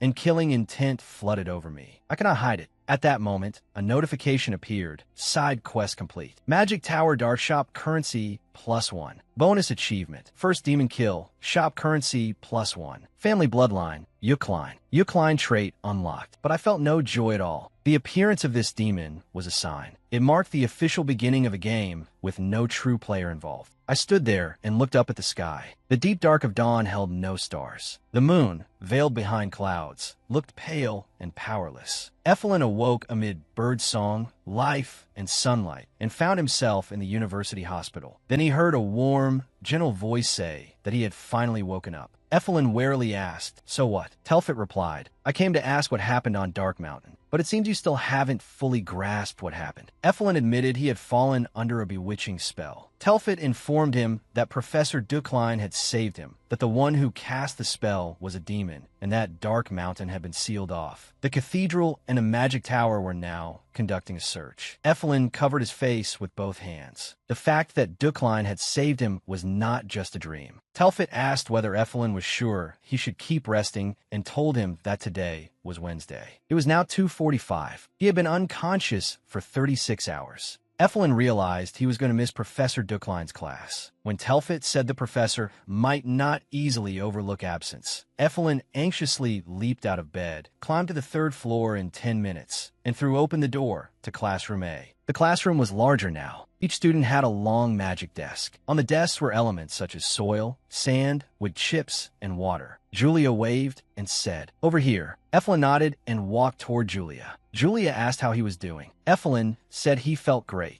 Just then, Senior Professor Ducklein entered with a short-statured mage. Ducklein announced, "Before class begins, I have something to announce. This is Alan, the new assistant professor." Everyone was shocked, especially Evelyn. Normally, once someone became an assistant professor, they could be promoted through evaluation to associate professor or even full professor. Evelyn's father had worked under Ducklein like a slave and still had never been promoted. Even at 30 years old, he had not advanced beyond the soldier rank. Just thinking about those days made the muscles in his neck stiffen with anger. Why would he promote such an ordinary mage? Ducklein said, "As I mentioned last week, today we will have a practical application class. There will be 5 assignments, and the scores will count toward your final grade. Take them seriously." Assistant Professor Allen placed a clock on each desk. Ducklein snapped his fingers and displayed the tasks: ghost fire, devouring smoke, rising metal, and others. They would have only 3 hours to complete them. The mages immediately began circulating their mana. Evelyn likewise quickly placed his hands on the elements on the desk. The first task was ghost fire.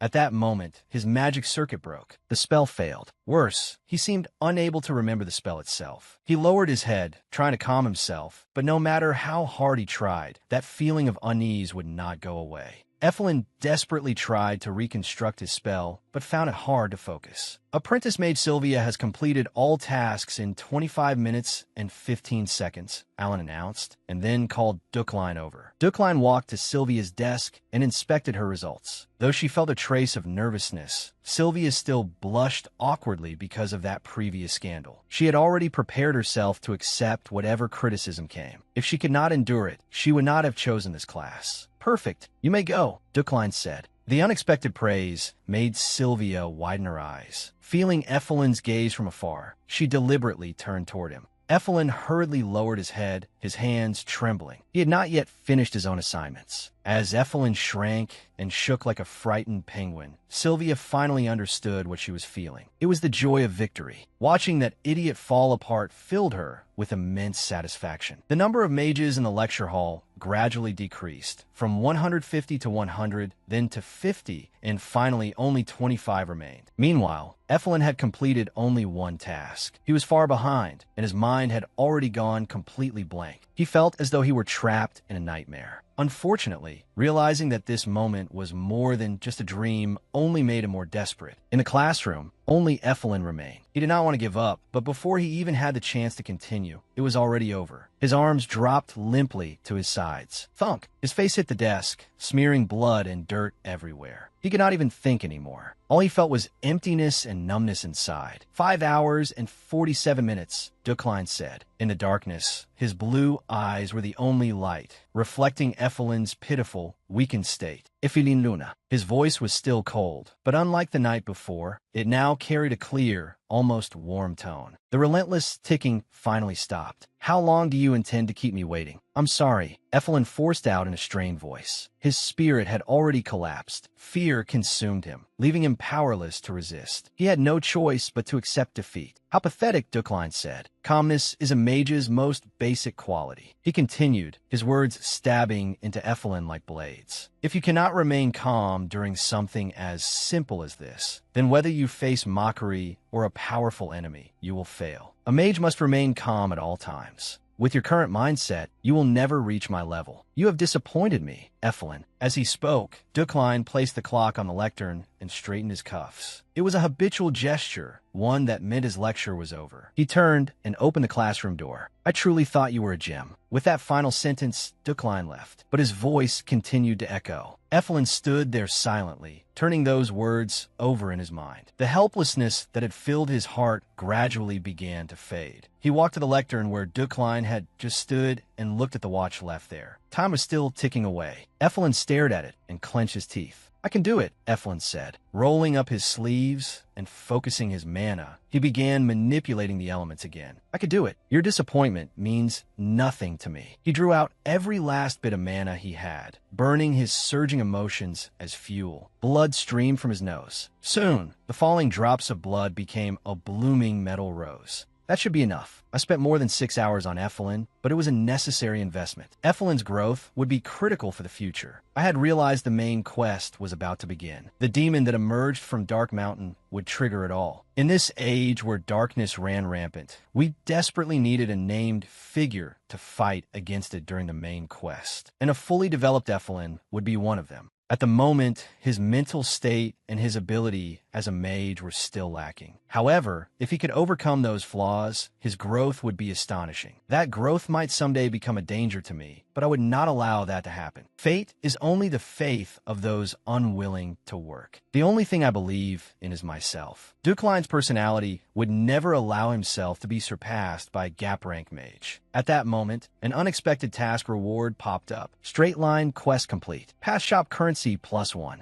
The classroom door opened, and Effelin rushed out. He did not notice me hiding behind the wall. He staggered down the stairs like a penguin, probably because his body was utterly exhausted. Only after watching him disappear did I enter the classroom. The lecture hall was no longer shrouded in darkness. On Effelin's desk, his magic spells were shining, preserved in magical form. Ghost fire floated like spectral flames. Devouring smoke flickered blue like a thundercloud. Rising metal had taken the shape of a rose. I glanced at the clock on the desk. 6 hours and 25 minutes. He had achieved this result in only 28 minutes. A wave of emotion surged up in me, along with a completely unnecessary irritation. I thought that if I had known it would turn out like this, I should have been even harsher. I took out the record sheet and began writing. Effelin, apprentice mage. Time, 6 hours, 25 minutes, 5 seconds. Although he repeated the usual weakness of non-academy students, the quality of the result was top tier. Score, 0. Reason, exceeded the time limit by 6 hours and 25 minutes. After dismantling the preserved spells on the desk, I headed to the Magic Tower parking lot. It was late at night, and the air was somewhat cold. As usual, I was about to get into my car and go home when, beneath the magical streetlights of the vast parking lot, I noticed an unexpected figure. It was a man wearing a coat large enough for 2 grown men. He looked as though he were draped in a white tiger. His broad shoulders and powerful build suited the image of a warrior. Yet his handsome face seemed slightly mismatched with his massive body. I recognized him. Zet von Brugangfheiden.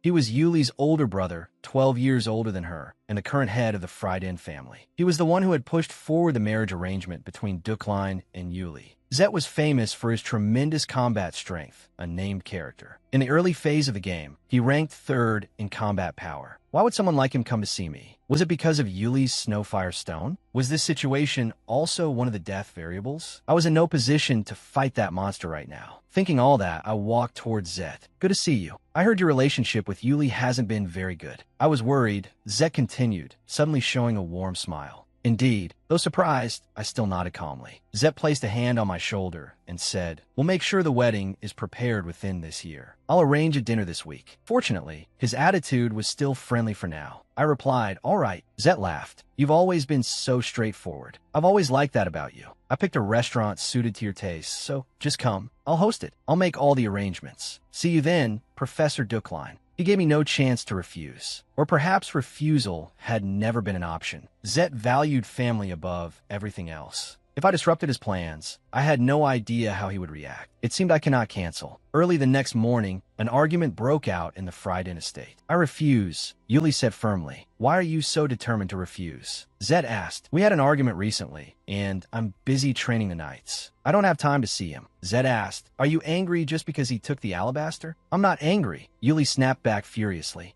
Zet found it strange that Yuli would make such a huge issue out of a simple dinner with Dukline. Yuli, meanwhile, felt extremely frustrated that her brother did not understand her. Yuli, think about why he bought the Snowfire Stone. That metal can only be used to forge weapons. He most likely did it for you. If he really intends to make me a sword, then the moment he gives it to me, I will break off the engagement. It was a phrase she had struggled with hundreds of times, yet never spoken aloud before. Break off the engagement. The atmosphere grew heavy. Zet silently lowered his gaze to Yuli. Barefoot, he stood 6'7". His powerful presence and the authority of the family pressed down on her. Even Yuli, proud as she was, had no choice but to lower her eyes. I said before that breaking off the engagement would be foolish. Even if Dukline has performed poorly recently, the Ukline family is still our powerful ally. And as far as I know, no man loves you as much as Dukline does. Or is there someone else in your heart? Yuli answered, there is no such person. Then why are you still hesitating? You were the one who said that in a family-arranged marriage, feelings are irrelevant. Is Dukline's poor performance what troubles you? It is very common for mages to go through temporary slumps. It was not because of his performance. Yuli was a knight. She had been born a knight, and she would die as a knight. She would hold fast to that conviction. This week I'll arrange a dinner. Dukline will come. At that time, the two of you can reconcile. With that, Zet left. Yuli stood there blankly for a moment, then quickly gripped the sword in the courtyard. The magic contained within the blade rose coldly, forming crystal and wrapping itself around the sword. When she swung it, a crescent-shaped sword aura shot out and froze the surrounding area. Before the ice could shatter, she continued with perfect slashes. Elegant swordsmanship traced pattern after pattern in the air. Crack! Her old injury flared up again, but she did not care. Yuli's anger always revealed itself through her sword. Her knight, Violin, watched his lord from a distance, biting his lip until it bled. Violin stepped forward and said, "My lady, your swordsmanship is magnificent." Violin was a member of the Sidkane Knight Order and one of Yuli's subordinates. "I'm sorry you had to see me in such a miserable state." Yuli lowered her head slightly, a trace of embarrassment and helplessness on her face. Her tone was low. "I understand, my lady. He's a bad man, not worthy of associating with you at all, and the family head is even forcing you to marry him." Violin was full of anger and heartache, fists clenched, his voice filled with dissatisfaction toward Dukline and concern for Yuli. "Enough. Speaking ill of someone behind their back is not what a knight should do." Yuli frowned slightly. A trace of sternness appeared in her eyes, and her voice rose a little as she tried to stop Violin's inappropriate words. "Don't dirty yourself for my sake. I'm Fine. I'm going back. Make the preparations." Yuli took a deep breath, trying to calm her emotions and recover her usual steadiness and composure. Her tone was firm. "Yes, my lady." Violin lowered his head slightly. Though reluctant, he still obeyed the order, his voice tinged with respect. "My lady, after much thought, I have reached a conclusion. I have thought of a way to prove my loyalty as your subordinate. Something only I can do. I will make you happy." On the northern continent, beyond the borders of any empire or kingdom, stood the Behecht Mountains. Behecht was the central authority of all magic academies on the continent, gathering and consolidating their collective wisdom and decisions. On the summit of Behecht, inside an elder hall buried deep in darkness, a meeting was underway. Because a demon had appeared on Dark Mountain, one elder spoke. Magic was first created to eliminate demons. Therefore, although Behecht normally does not interfere in worldly matters, it makes an exception where demons are concerned. Since evil has appeared, we cannot stand aside. Send word to the 12 great mage families. Let them assemble according to Behecht's will. About 10 days later, the items I had won at the Rutan auction began arriving one after another. I could wear the ring that aided mana recovery, as well as the ancient rune necklace that could store mana. The rest, following Ganesha's advice, could be stored in the vault, so I would not have to worry about being robbed. There was, however, one problem. The most important item was not responding to my commands. This stone, worth 40 million Arn, would not budge no matter how much telekinetic force I poured into it. That was not because it was unrefined, too large, or because my magic was insufficiently strong. It was simply that the mana inside this metal was resisting my magic. Under the current circumstances, it could not be refined, smelted, or forged, nor could I control it. I stared at it, deep in thought. Then a line from a book in the library surfaced in my mind. A famed sword must be tamed. A knight tames it by wielding it. That process is called resonance. Resonance. As a mage, I had never studied swordsmanship. However, if taming meant truly understanding the essence of the sword, then perhaps I focused my comprehension trait on the Snowfire Stone and placed my hand on it for better contact. The sensation was both cold and warm, an impossible combination that somehow made my palm itch. A jolt of pain, like an electric shock, stabbed violently into my eyes. The hand resting on the Snowfire Stone felt as though it had been burned. I covered one eye and stared at the Snowfire Stone. It did not appear to have changed much, but I could feel something was different. Using my keen senses, the change became even more obvious. Comprehension, 0.1. Mana, 1,357 plus 300. Reaching just 0.1 comprehension had consumed 2,000 mana. To fully comprehend this metal would take at least a year. Looks like I've gained another daily task. I smiled bitterly and put the Snowfire Stone into the safe. Then I should get ready for dinner. Today was the dinner Zet had arranged. And from now, 4 days later, there would be an event already set in motion. Mezal Restaurant was one of the most prestigious restaurants in the Empire. When Zet saw Yuli, his eyes widened. He said to her, "Dressed like this, you look radiant." She, who had always been obsessed with wearing armor, was wearing a dress for the first time in more than 10 years. She always wore armor, so I had never noticed before, but when she dressed up, she was truly beautiful. That was why Dukline had fallen for her. Of course, I put a great deal of effort into dressing her up, a voice said just then. I had been distracted by Yuli, so I had not noticed. I truly had not expected to run into this person here. During preparations for Yuli's marriage, this person acted as though merely Yuli's elder sister. But in truth, that was far from all. She was one of the people Dukline should fear most, an antisocial creature willing to do anything to achieve her goals. She was the leader of an underground intelligence organization called Shadow, and one of the strongest characters in the story, powerful enough to rival Zet. The only person Josephine truly cared about was Yuli. Therefore, provoking Yuli would be a fatal mistake. I did not know why Josephine had not killed Dukline already, but the moment I stepped into that room, I could feel the intense killing intent radiating from Josephine. She had triggered Villain's fate. The fact that I could sense Josephine's killing intent meant this death variable was extremely dangerous. In order to survive and escape this situation, I had to prove to her that Dukline truly held sincere feelings for Yuli. Before the food was served, I decided to cut to the point. "Professor Dukline, when do you hope the wedding will be held?" "You have been engaged for nearly 3 years, Zed asked. "Yes, please tell us." "We will follow Professor Dukline's wishes," Josephine added. "I intend to leave the decision about the wedding entirely to Yuli," I replied. "If she has no confidence in this marriage, then I am even prepared to break off the engagement." "How can you speak so lightly of breaking off the engagement?" Zet said, shaking his head in disbelief. "The elders of the family would never agree to end it over such a small matter. The more you want to leave, the more we will want to keep you." Zet's tone was firm, utterly unyielding. When a steak was served, Yuli spoke. "Lord Zet, please let us stay alone in this room for a while. I ask you." Sensing her seriousness, Zet said, "Very well. Let's do that. We'll go." Josephine and the others rose and left. Josephine pretended to leave, but then peeked back in through the doorway. "Have a good talk," Josephine said, and finally left. Or rather, pretended to leave. I knew her well enough to predict that she would definitely find a way to eavesdrop. Fortunately, she did not know that I had already seen through her true nature. "What are you trying to do this time?" Yuli muttered first. She bit her teeth together and pouted. I was being watched. Behind that door, Josephine was listening in on our conversation. She had left with a smile, but I was certain she had already set up some method of eavesdropping in advance. She was not the type who would leave so easily at ease. But this was an opportunity for me. Josephine did not know that I had already uncovered her true identity. If I could make her believe that Dukline truly loved Yuli, I might be able to avoid this death crisis. It seems you cannot break off the engagement whenever you please. More precisely, neither of us can do as we please in this matter. We have already come this far. There is no turning back now. I cut my steak casually as I spoke. "Why didn't you refuse from the beginning?"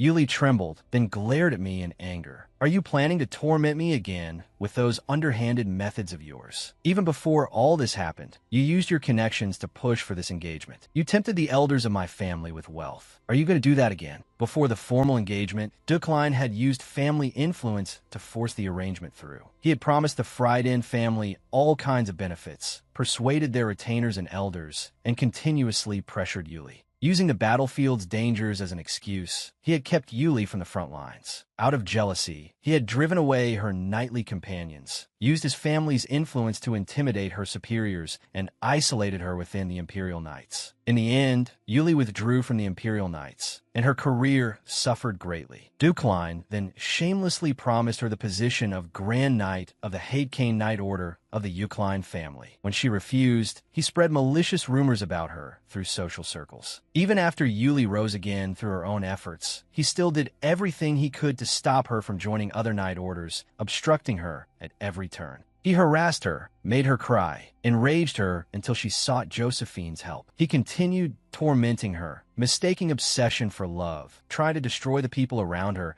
so that she would have no one to rely on but him. I knew all of this well, so I understood Yuli's hatred. The one she loathed was Dukline, not me. I won't do such things again, I said. Yuli shouted, I won't believe your nonsense. I know that all this time I've been unreasonably binding you, I continued. Yuli asked in shock what. I went on, I admit my actions were wrong. However, I'm not the only selfish one. Your brother and sister are as well. What are you talking about? Yuli said. Her aggressive movements finally stopped. Yuli gritted her teeth. If they were not so stubborn, then why would they stop us from breaking off the engagement? I understood the current situation very clearly. I might even have understood the Frydan family better than Yuli herself, because she was always sacrificing herself for the family. But Yuli, don't you want to become a guardian knight? Her eyes widened, full of shock, disbelief, and astonishment. It was a dream she had never spoken aloud, a desire she had always kept buried in her heart. Yuli asked, how do you know? I continued, to become a guardian knight, you need your family's recognition, but they will most likely stand in your way. To become a guardian knight, you must leave your family. You know that, which is why you have always kept this secret. Yuli fell silent. A guardian knight was the peak of knighthood, the highest honor a knight could attain, praised as the Empire's foremost sword. However, guardian knights had no family allegiance. They could marry, but they could not belong to any house.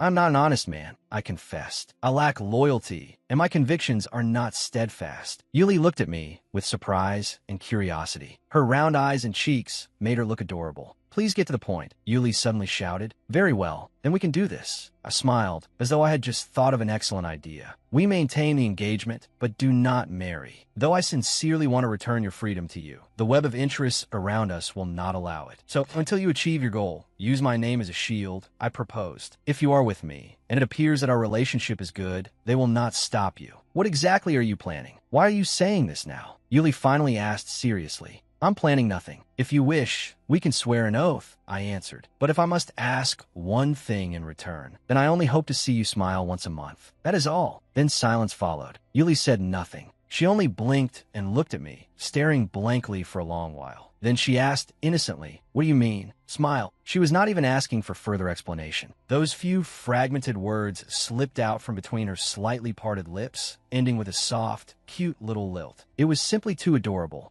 I had merely said something pleasant. To avoid a death crisis, I did not mind. I let out a sigh without realizing it. Yuli clearly reacted to my sigh. Her lowered body trembled slightly, and through her white hair, I could see the top of her head, red as a tomato. What are you laughing at? I won't fall for it. Yuli frowned and muttered quietly. Believe it or not, I will do as I said, I replied. Even if you say that, I still won't fall for it. After that, the only sound was the clinking of cutlery. Well, aside from one other thing. Villain's fate successfully overcame a death threat. Reward, shop currency +2. At last, my shop currency exceeded 10. The scene shifted to 3 days later. 3 days passed quickly. Today was that predetermined day of mourning. The cemetery was a very special place. Its atmosphere alone could stir deep emotions, like the warm glow of evening sunlight covering every corner of the gravestones. My heart arrived here before my body did, merging into this land. This place carried my memories, not Dukline's memories, but Kim Woo-jin's memories. I walked through the cemetery searching for someone. Dukline's deceased fiancé stood before that gravestone. The surface of the gravestone still held the dampness left by the afternoon rain.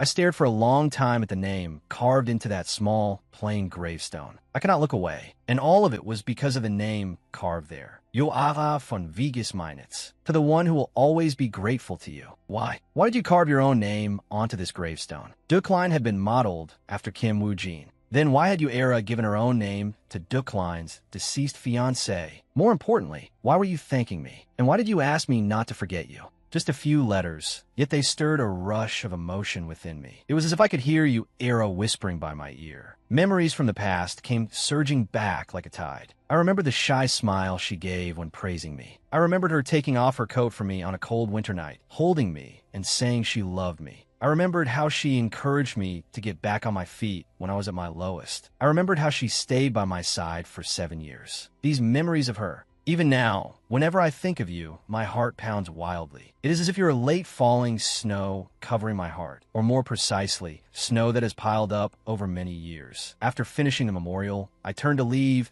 but could not take even a single step. A hooded person who had not been there before was now blocking the narrow forest path leading out of the cemetery. That face looked familiar. Your name is Rohak, right? Rohak replied, you know who I am? I never expected a conceited, arrogant mage to dare speak to me. Dukline knew that an ordinary mage was no match for Rohak. His unique attribute magic was no joke. In any situation, it was extraordinarily destructive. Just as in other games, nullification abilities were basically unsolvable. Rohak's trait even had special conditions. He did not even require physical contact. If you were within his attack range, magic simply could not take effect. Rohak held a dagger, a sinister weapon of rare quality. You can't use magic on me, Rohak sneered. I can deal with you without magic, Dukline said coldly. A vein twitched at Rohak's temple. He curled his lips into a sneer, raised the dagger behind him, and charged. Dukline stood motionless, as if inviting Rohak closer. There was no sign of defense or preparation. Confident that he held the advantage, Rohak thrust his dagger toward Dukline.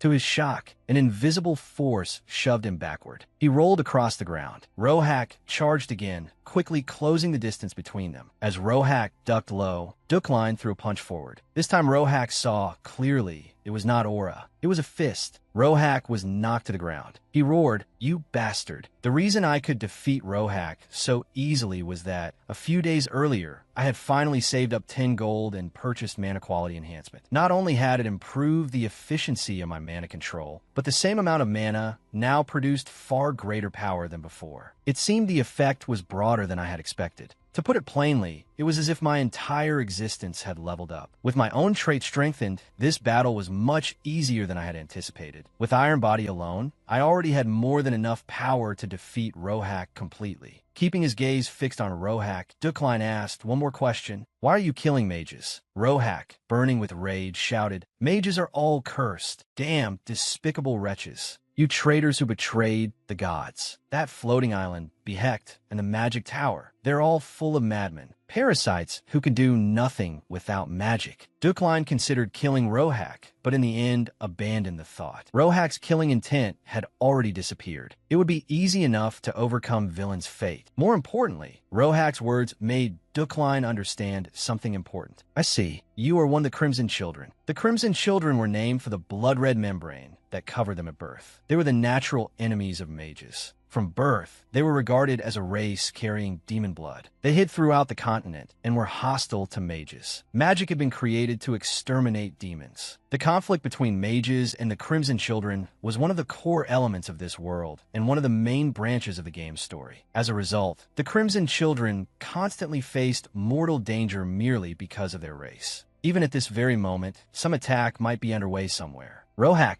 I understand you. I sympathize with the oppression you have suffered. However, if you kill innocent mages, then you will become the very kind of monster you despise. Shut up. What do you know? Stop wasting your breath. Kill me, then. Rohak spat, his voice carrying the strange taste of resignation. But Dukline shook his head and replied, I understand because the Crimson Children have committed no sin. What could a mage like you possibly understand? Rohak said. As he realized the hopelessness of his situation, his fury turned into despair. I'm Dukline of the Ukline family, Dukline said. Are you showing off before you kill me? Rohak shouted. Rohak, Dukline continued, his voice cold as a winter wind. When I fought you, did I lose my dignity? Did I waver at your provocation? The Ukline family had hunted demons since ancient times. Whenever they saw a demon, their blood boiled. It was like an uncontrollable instinct. After saying that, I raised my foot and kicked him in the head. Rohak was knocked unconscious instantly. At that moment, a group of police officers came rushing around the corner. From among the tardy officers, a high-ranking inspector in a splendid uniform walked toward me and saluted. That kick just now was incredible. You truly are Senior Professor Duckline. This murderer, can I stomp him a few more times? I replied, no need. Leave him alone. Once he's unconscious, his trait stops working. I lifted dirt from the ground with telekinesis and ignited it, mixing the two elements together. The soft earth quickly hardened, taking on metallic properties and extending in a fine wire. The officer's jaws nearly dropped. I handed the wire over and said, your magical restraint device won't work on him. He can nullify magic. Bind him with this steel wire. Really? No wonder he kept escaping from prison and never showed up on our Magitech radar. The inspector rattled off. I did not answer his question. I merely said, I'll be leaving then. Good luck. The next day, Behecht convened a meeting. It was the first one in 15 years.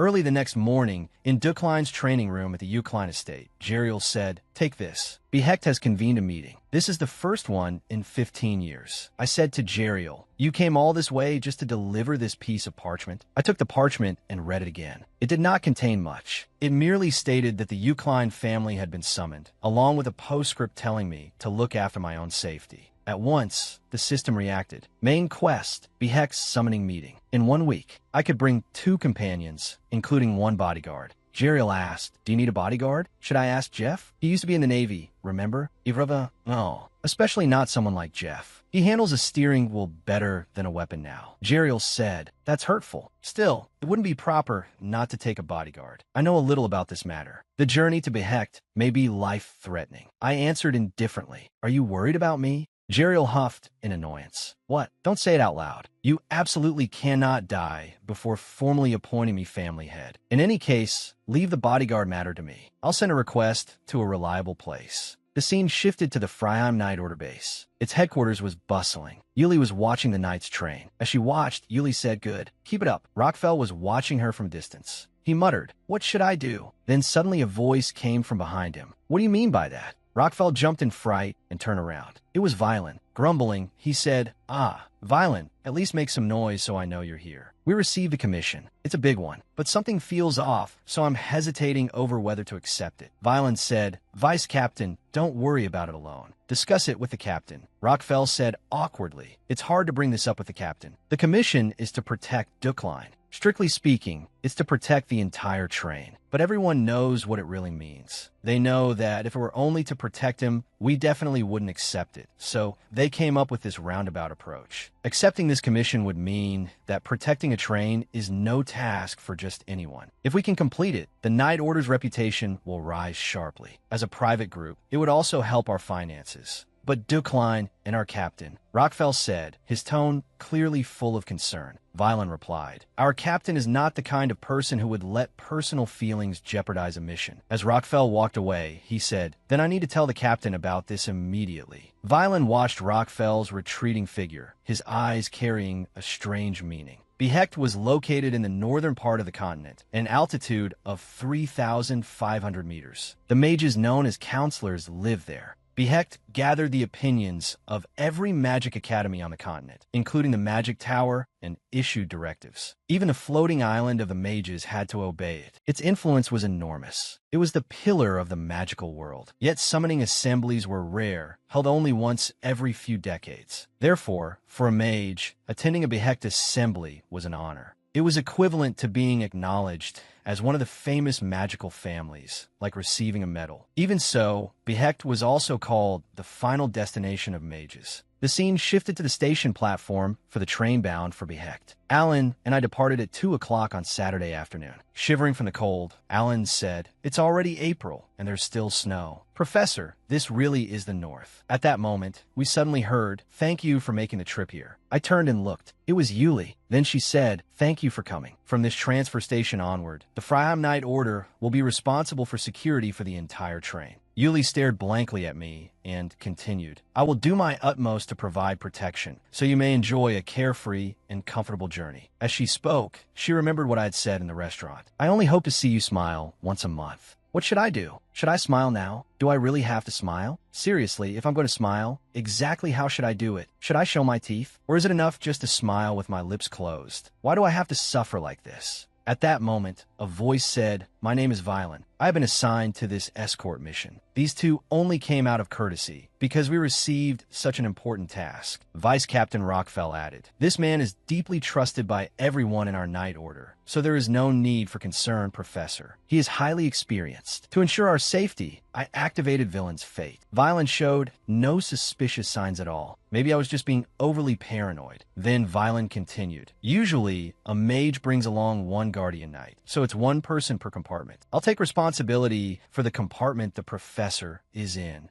A few hours passed in the blink of an eye. I noticed Alan looked a little tired, so I suggested, If you're tired, go ahead and get some sleep. Ah, yes, sir. I think I'll sleep for a bit. Alan closed his eyes. They say Behek's summoning meeting is also known as the Mage's Graveyard. It earned that nickname for a reason. Despite being entirely at odds with Behek's image as one of the pillars of the magical world, every time the gathering is called, accidents occur. More specifically, train ambushes. Among Duklein's many possible causes of death, this was one of them. To survive safely in a situation like this, you needed a certain ability to judge circumstances. You had to choose the safest train out of all the ones headed for Behek. If I had wanted an even safer route, I could have bought information about train ambushes from my underworld contacts. The original Duklein definitely would have done that, but that was no longer possible now. After I transmigrated, all of my connections to the underworld were severed. So before coming here, I took a few precautions. For example, I used comprehension to learn the martial arts manual of the legendary warrior Estrang. In any case, Alan was sleeping soundly. He must have been too excited earlier, so he hadn't rested well. A few days ago, I had asked Alan, would you be willing to accompany me to Behekt as my assistant? Of course, it's a dangerous trip. If you don't want to, you can refuse. Alan said, Professor, thank you very much. For someone like me to be invited is a tremendous honor. Still, it really was unexpected. I hadn't thought he would actually come. He knew it was dangerous. Was he more ambitious than I had imagined? Now all that remained was the final stretch to Behekt. So far, nothing had happened. Maybe I had chosen the right train. I had made many preparations in advance, but it seemed they would all go unused. Before departure, I used Midas Touch on clothing made by a famous tailor to strengthen its protective qualities. Even the wooden barrels scattered around the train had all been reinforced. The clothes I gave Alan had also been improved. I hoped this journey would continue peacefully. Then a deep, ominous rumble echoed from beneath the train, followed by a massive shockwave from the undercarriage, and then an explosion. A few days before Duklein's departure, on another train, Gresham said to Sylvia, Have you received a lot of assignment from the Magic Tower? You can't even bear to put your book down on the train. Sylvia replied, That's partly true, but on the other hand, I've already missed several days of class. Gresham laughed and said, For someone destined to become a great mage one day, you really are the most diligent and hard-working of them all. Ha ha ha, Sylvia said, If I don't work this hard, how could I possibly become a great mage? As she spoke,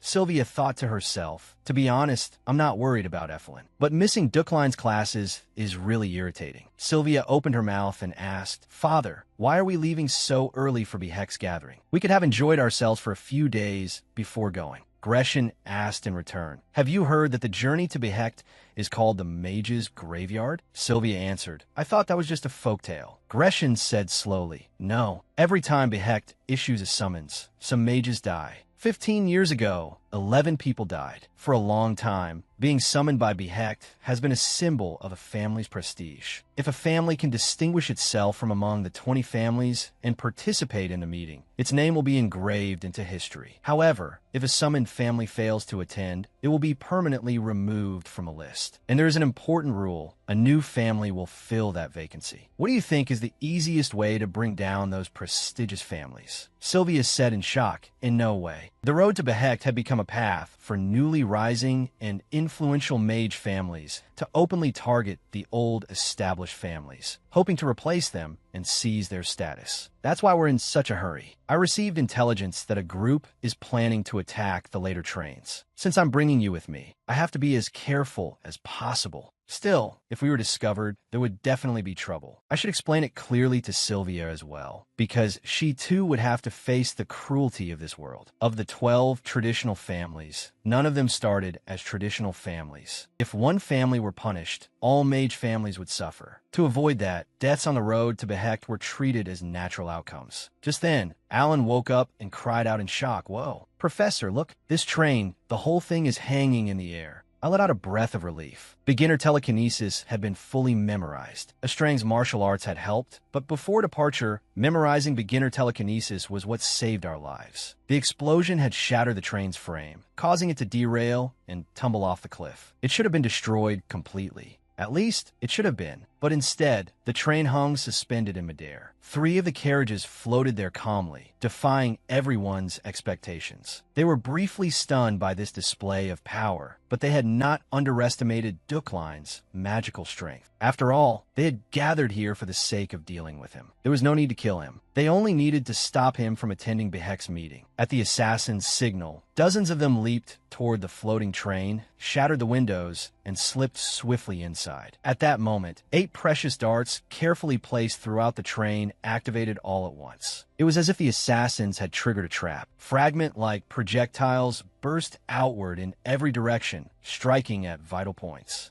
Those steel spikes pierced flesh with ease, reducing their numbers from dozens to only 5 in an instant. However, those remaining 5 were the core members. Alan cried out in alarm, and Duklein used a technique from martial arts training to press a pressure point on Alan's neck. Alan let out a soft sigh and fainted again, like a balloon slowly losing air. Duklein stood and said to Violin, "Violin, was it? Take the child somewhere safe. If there are any passengers in the other compartments, evacuate them too." Violin effortlessly picked Alan up as if carrying something light and jumped down to the ground. However, Duklein sensed something strange. His attention wavered for a moment as he glanced at his fingertips, feeling an unusual softness. He had thought he would discover one of Alan's secrets, but instead another secret caught him completely off guard. Before I deal with that matter any further, I should settle this first. Since you're the ones who started this, I trust you've all heard the rumors, haven't you? Your deaths will count as natural deaths as well. The moment Duklein finished speaking, 8 shurikens shot straight toward the assassins and exploded with precise, overwhelming force. Their power rivaled a claymore mine. In a single exchange, every assassin was wiped out. Panting heavily, I sat back down in my seat. This had taken more out of me than I expected. Reducing the damage from the explosion while fighting at the same time had exhausted my mana reserves. I only had 10 mana left now. Then Violin jumped back onto the train. He stood there silently, staring at Duklein, then said, "I've rescued all the other passengers. There's no need to worry. But now it's your turn to die." Duklein glared at Violin. The killing intent he had suppressed earlier surged to the surface. He wondered whether he had been too complacent or whether Violin had simply been too perfect. Either way, the fact that Violin had managed to deceive Duklein's strength and perception was truly astonishing. Violin raised his sword and said, "It's a relief that you survived." Then he angled the blade toward me and continued, "After all, you must die by my hand." Duklein asked, "There's something I want to ask. Is someone behind this? Did someone order you to do this? Was it Yuli?" "Silence. If you dare mention my master's name again, I will never forgive you. My master is an upright knight. He would never do such a thing, even in his dreams. Do not stain his image with your filthy imagination. For my master's sake, you will die by my hand today." Judging by his reaction, Yuli did not seem to be involved. I only had 10 mana left now. In this state, was it really possible for me to defeat one of the most outstanding members of the Freiheim Knight Order? "Listen, I'm not your bodyguard anymore," Violin shouted as he sprang forward and attacked. Duklein's darts of true love barely managed to block him in time, but Violin swiftly drew his sword and slashed in a wide arc. Duklein recalled his darts, and Violin seized the chance to launch another fierce attack. Duklein kept his eyes open. He merely weakened his telekinesis. Perhaps it would be better to be struck by that sword and fall than remain here. As his telekinesis weakened, the train began to drop again. Time seemed to speed up. The derailed train plunged downward under the pull of gravity. Meanwhile, "Miss, would you like some? It's Behecht's specialty, eternal snow ice cream." Sirio entered her room while eating ice cream made from Behek's famous eternal snow. No, thank you. Eat as much as you want, Sirio. I'm already sick of it. I've had so many servings already. Sylvia asked, which of the 12 traditional families have already arrived? Sirio answered, other than the Ukline family and the Rewan family, everyone else has arrived. I'll take my leave now. If you need anything, just call me. Sylvia replied, all right. After Sirio left the room, Sylvia also left the inn. She found a secluded place, searched through her pocket, and took out a blue stone. It was a mana stone, the reward she had received after passing Duckline's test. The mana stone acted as a medium, drawing in the surrounding energy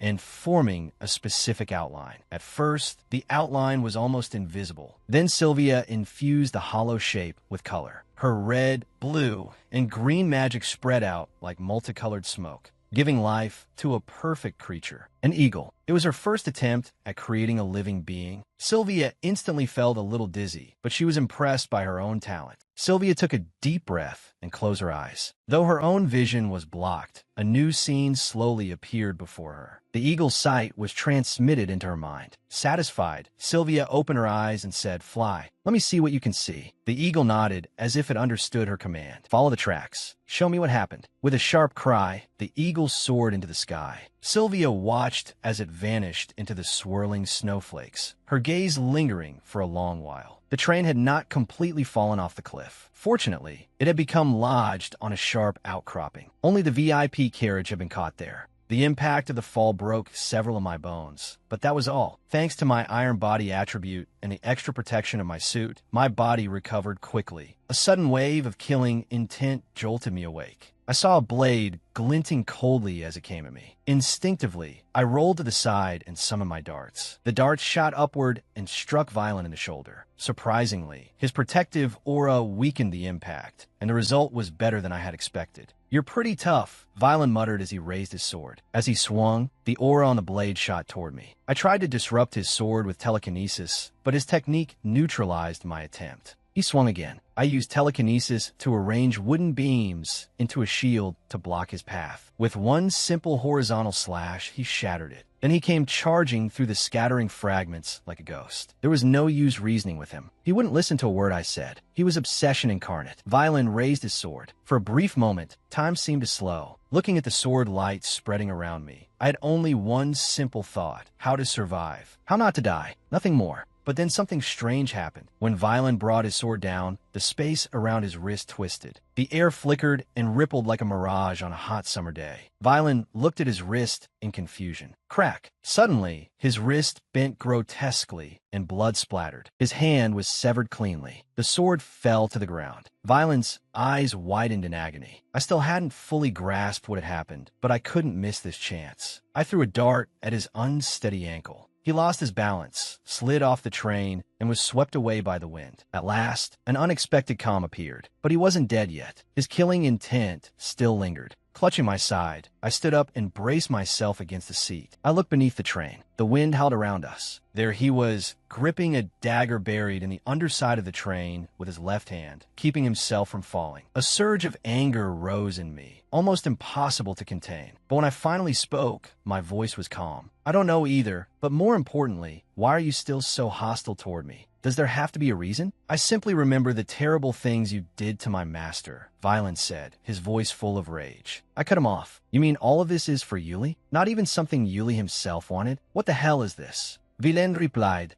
it's a feeling you could never understand, Duckline. I still remember the day my master saved me. I was a worthless, pitiful wretch, fated to be trampled to death beneath horses' hooves. I remember his smile. I remember everything about that day. The moment I took his hand and stood up, I died and was born again, Violin said. As he slowly opened his eyes and smiled, the fierce wind at the cliff's edge swirled around us. He said, my life belongs entirely to him. I know my feelings are a burden to my master. My obsession alone has placed heavy pressure on him. As he spoke, Violin tightened his grip on the dagger. But I must kill you now. Someday, you will become a danger. You will ruin him, Violin continued with certainty. I'm not the original Duckline, so things are different now. I will change Duckline's future. I had no doubt I could do it. Believe me. I extended a hand toward Violin and said, I won't hurt Yuli. If you die like this, Yuli will be heartbroken. I want to give you a chance. Violent said nothing. He merely stretched out his right arm, as if inviting me to pull him up. I did not take his arm. Instead, a fierce heat burned in my chest, like a fish quietly smoldering in the depths of my mind. Huh.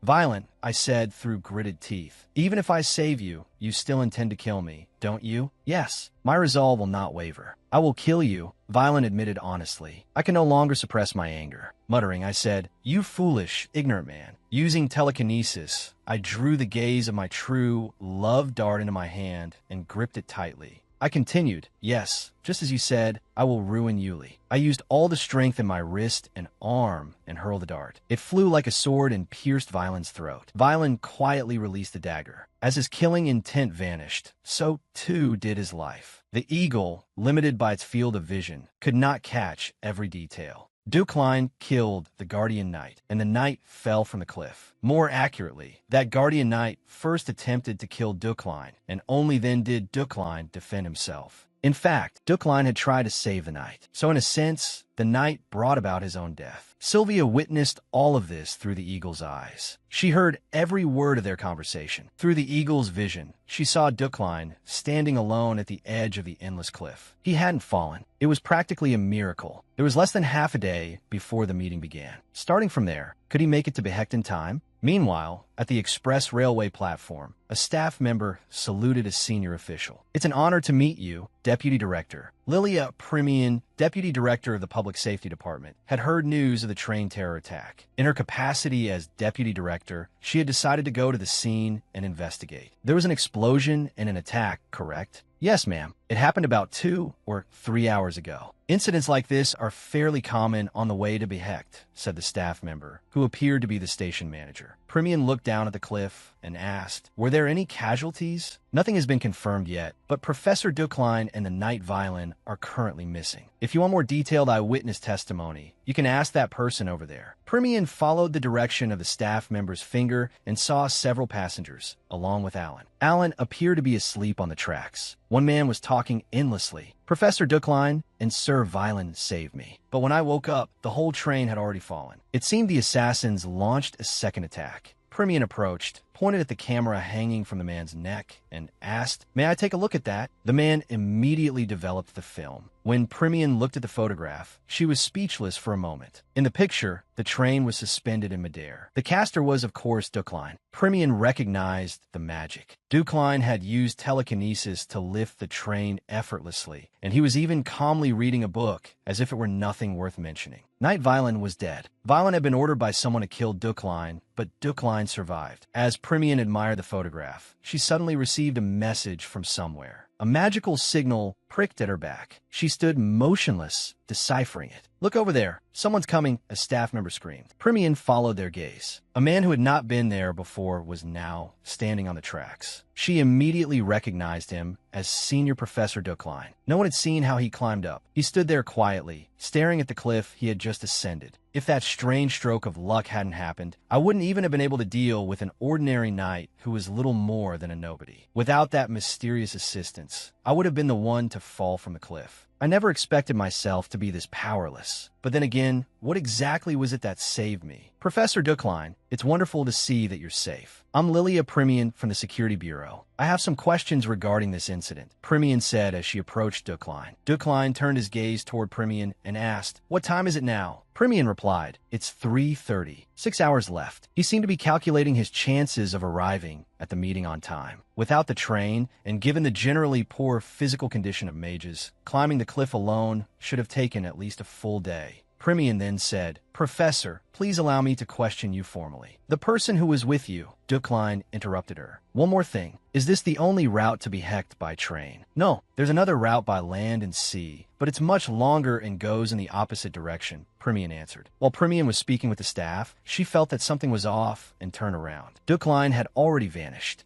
Did he use some kind of acceleration magic? His abilities were beyond my imagination, completely different from what was in the reports. He used telekinesis to stop the train from derailing, repelled dozens of assassins, defeated Violin, climbed the cliff without a scratch, and even used advanced acceleration magic. Was his mana endless? Premian clicked her tongue to herself. It was now 9:30 at night. Behecht's meeting was scheduled to begin at 9:53 p.m. That time was known as the hour of converging stars. In other words, only 23 minutes remained before the meeting began. Sylvia glanced at the only empty seat and thought, he still hasn't arrived. Before the meeting begins, I sincerely thank all those who answered the summons and came. A powerful voice suddenly echoed through the conference hall. The overwhelming manna and solemn tone made Sylvia's heart pound faster. The keeper of the round axis, Dejedin. He had once been the most promising candidate to become a great mage, but later withdrew from the mundane world and became a legend. Sylvia felt immense pressure as she looked at him, thinking, is reaching that level the only way to challenge for the title of great mage? Maybe it's possible. Now we will begin the roll call, Dejedin announced. His voice was like a solemn drum, echoing through the gate of elders and reverberating through their entire bodies. Gresham of the Iliad family. Gresham, head of the Iliad family, is honored to answer Behek's summons, Gresham said confidently. Sylvia felt proud of her father's bearing. Dejedin called the families one by one. Each family responded with a unique phrase reflecting its identity. But when it came time for the Eucline family, the gate of elders fell into an unusual silence.